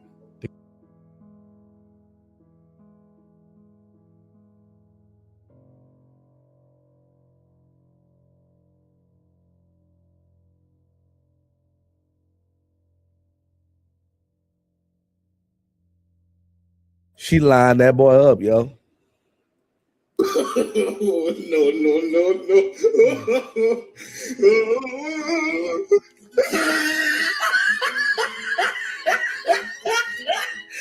That's a clear lineup. Ray Charles can see that shit. They were separated, but not divorced. She was out there staring at her family. She done met a new nigga. Somebody else piping that shit down. He come out there. She get him to come out there thinking they finna work it out. He telling her, yeah, I'm staying at the such and such hotel. He thinking she might come through and give him some ass. So she know the hotel and the room number. The first time the dude came over there, knew that he been drinking and tried to set him on fire. JM said it first. Bet he had a fat insurance policy. Somebody came to set him on fire. It didn't work. And he was staying at the mom house the first time. Guess who knew that? She did for sure because it was her mom's house. So the first time she sent him to her mom's house, tried to set it on fire, blah, blah, blah. At the hotel, he was drunk, got taken back to the hotel. Of course, she knew which hotel he was at. She knew which room. Sent the killer over there to finish the job. And she conveniently go over there to check on him, to act all hysterical. So to make herself not look like the killer. But we all seen Snap. We all seen those shows where women would hire a hitman to kill their husband. And then the FBI could tell them like, your wife put a hit on you. We're going to fake this hit and see her reaction. So they use special effects artists and blah, blah, blah, and make it look like the dude really got deleted and bring it back to the woman and show it to her. She be like, yeah, great. And then when the police come and tell her you was deleted, she go, woo, woo. They looking at her like, bitch, the nigga ain't dead. He right outside in the car. And we know you set it up, but they put on that Grammy-winning performance. I think we got a case of that, people.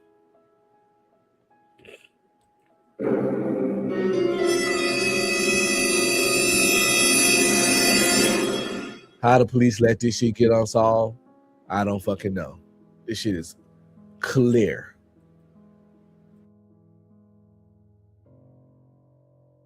The killer tied Chandler's feet with.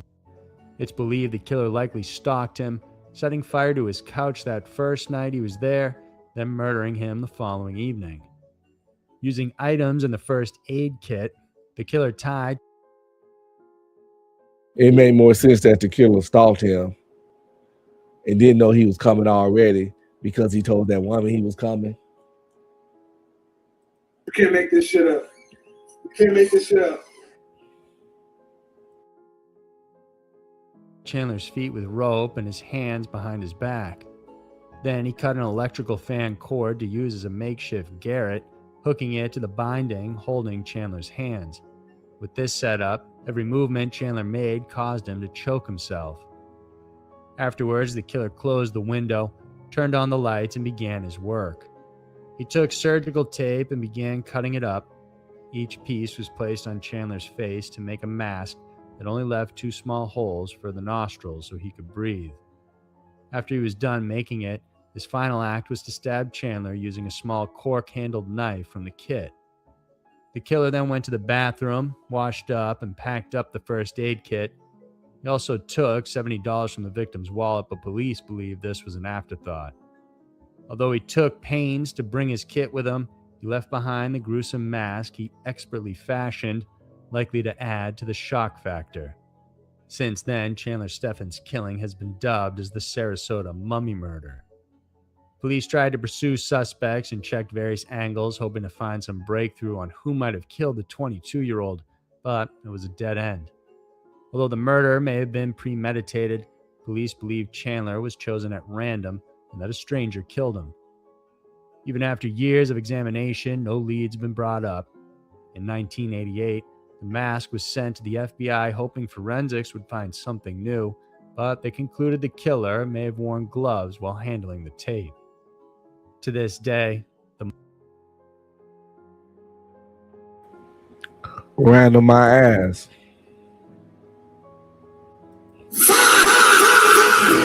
That shit was random. I'm a 7 foot tall Asian man. That shit was random. I'm a 7 foot tall goddamn Asian man. Oh my God. We know that shit ain't true. mummy murder is still an open cold case. Number 1. Jennifer Keese. On January 24th, 2006, 24-year-old Jennifer Keese prepared to go to work. She lived alone in her condo on Conroy Road in South Orlando. Every morning on her way to work, she called her boyfriend to wish him a good morning. But on this day, she never did, and she didn't return his messages either. When Jennifer didn't show up for work, her co-workers informed her parents. Her family then made the 2-hour drive from Tampa to her condo. Once there, they found signs she was around in the morning, and nothing seemed amiss except her car was gone and she was nowhere to be found. The family informed police, but initially they felt she might have just left on her own and would return. By 7 p.m., worried family members began distributing flyers with Keith's photo. Police then began taking the matter seriously, sending a detective to her condo unit and searching for her vehicle. 2 days after her disappearance, on January 26th, a tenant in an apartment complex reported a vehicle matching her car. When surveillance was pulled up, it caught an unidentified stranger parking the car on the same day that she was reported missing. The camera took snapshots every 3 seconds and saw the person walk away from the vehicle, but each one of the photos had the stranger's face obscured by fencing. With no sign of forced entry, authorities believe Keith was abducted while she was on her way to work, and it was likely she was taken while walking to her vehicle. When police showed the images to her family and friends, they couldn't recognize the person in them. The image was also sent to the FBI and NASA to see if they could help out. NASA could only determine that the person was likely 5'3" to 5'5" in height. When a search dog was used to track the scent, the trail led from the car back to Keith's condo parking lot, meaning the stranger returned to the place where he or she likely abducted her. After examining her vehicle, the only thing obtained was a latent print and small DNA fiber. Some items missing were Keith's iPod, purse, briefcase, cell phone, and keys. Her bank account, however, has been left untouched since she disappeared. In hopes of finding a suspect, police interviewed several people close to her. This included her ex and current boyfriend, as well as a person in her former office that wanted to pursue a relationship with her. They were all cleared. Workers who were fixing up the condo building during the time were also questioned, but it proved impossible to pinpoint anyone. Some believe she may have been abducted and fell victim to a human trafficking ring, although there's no hard evidence pointing to this. Despite the case receiving national press and rewards being offered, she remained missing. The search was again conducted in 2014, and while there were leads, it still didn't yield answers. As of 2018, the Keith's family is asking the Orlando police to give them more information. They said authorities had largely withheld information from the family outside of a 2-page document. They are frustrated and hoping to conduct their own investigation. After 13 years, her family is still looking for answers as to what happened to Jennifer Keith.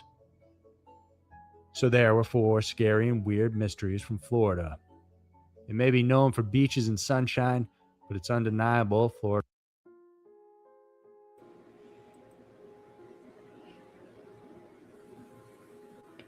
Got away with it, yo.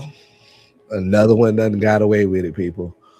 I think I'm about to wrap it up. It's 4 o'clock here. I'm not finna go to sleep, but I got other things I want to do. It's been nice. It's been fun. It's been cool. I had to take a week off because I was sick. I threw it a little marathon. I hope y'all checked it out. If you didn't, it's all good. Now I'm back on regular schedule, even though I am still sick, talking through my nose, and my voice is all fucked up. But we're going to get to the theater.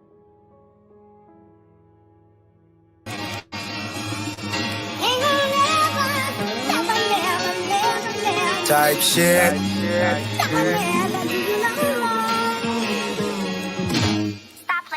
DJ K. Come on, I'm doing shit. Fuck all that young shit. I'm cool with shit. Type shit. Activities. I'm doing shit. Fuck all that young shit. I'm cool with shit. Type shit. Activities. Posted up on the island with a bitch. They call me cause I ain't on that dumb shit. Yeah, I'm rich, but act broke with a bitch. Do all day, I really do it for the kids. Getting checks, never gotta work a job. No Viagra, dick still get hard. I can make your auntie swipe a credit card. OG in the game, realest that you ever. Aunties get down on the floor. Show these poor ass hoes how it go. Back it up like Freak Week 94. Is she under 24? It's a no. Come on, I'm doing shit. Fuck all that young shit. I'm cool with shit.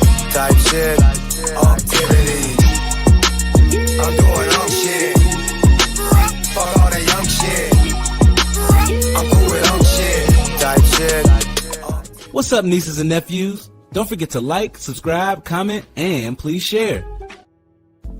What's up, nieces and nephews? Don't forget to like, subscribe, comment, and please share. It really helps the channel out, and you already know. I appreciate y'all big time. I'll catch you on the next one. Stay cool. Give a nigga a break. Give a nigga a break. How much more can I take? Give a nigga a break.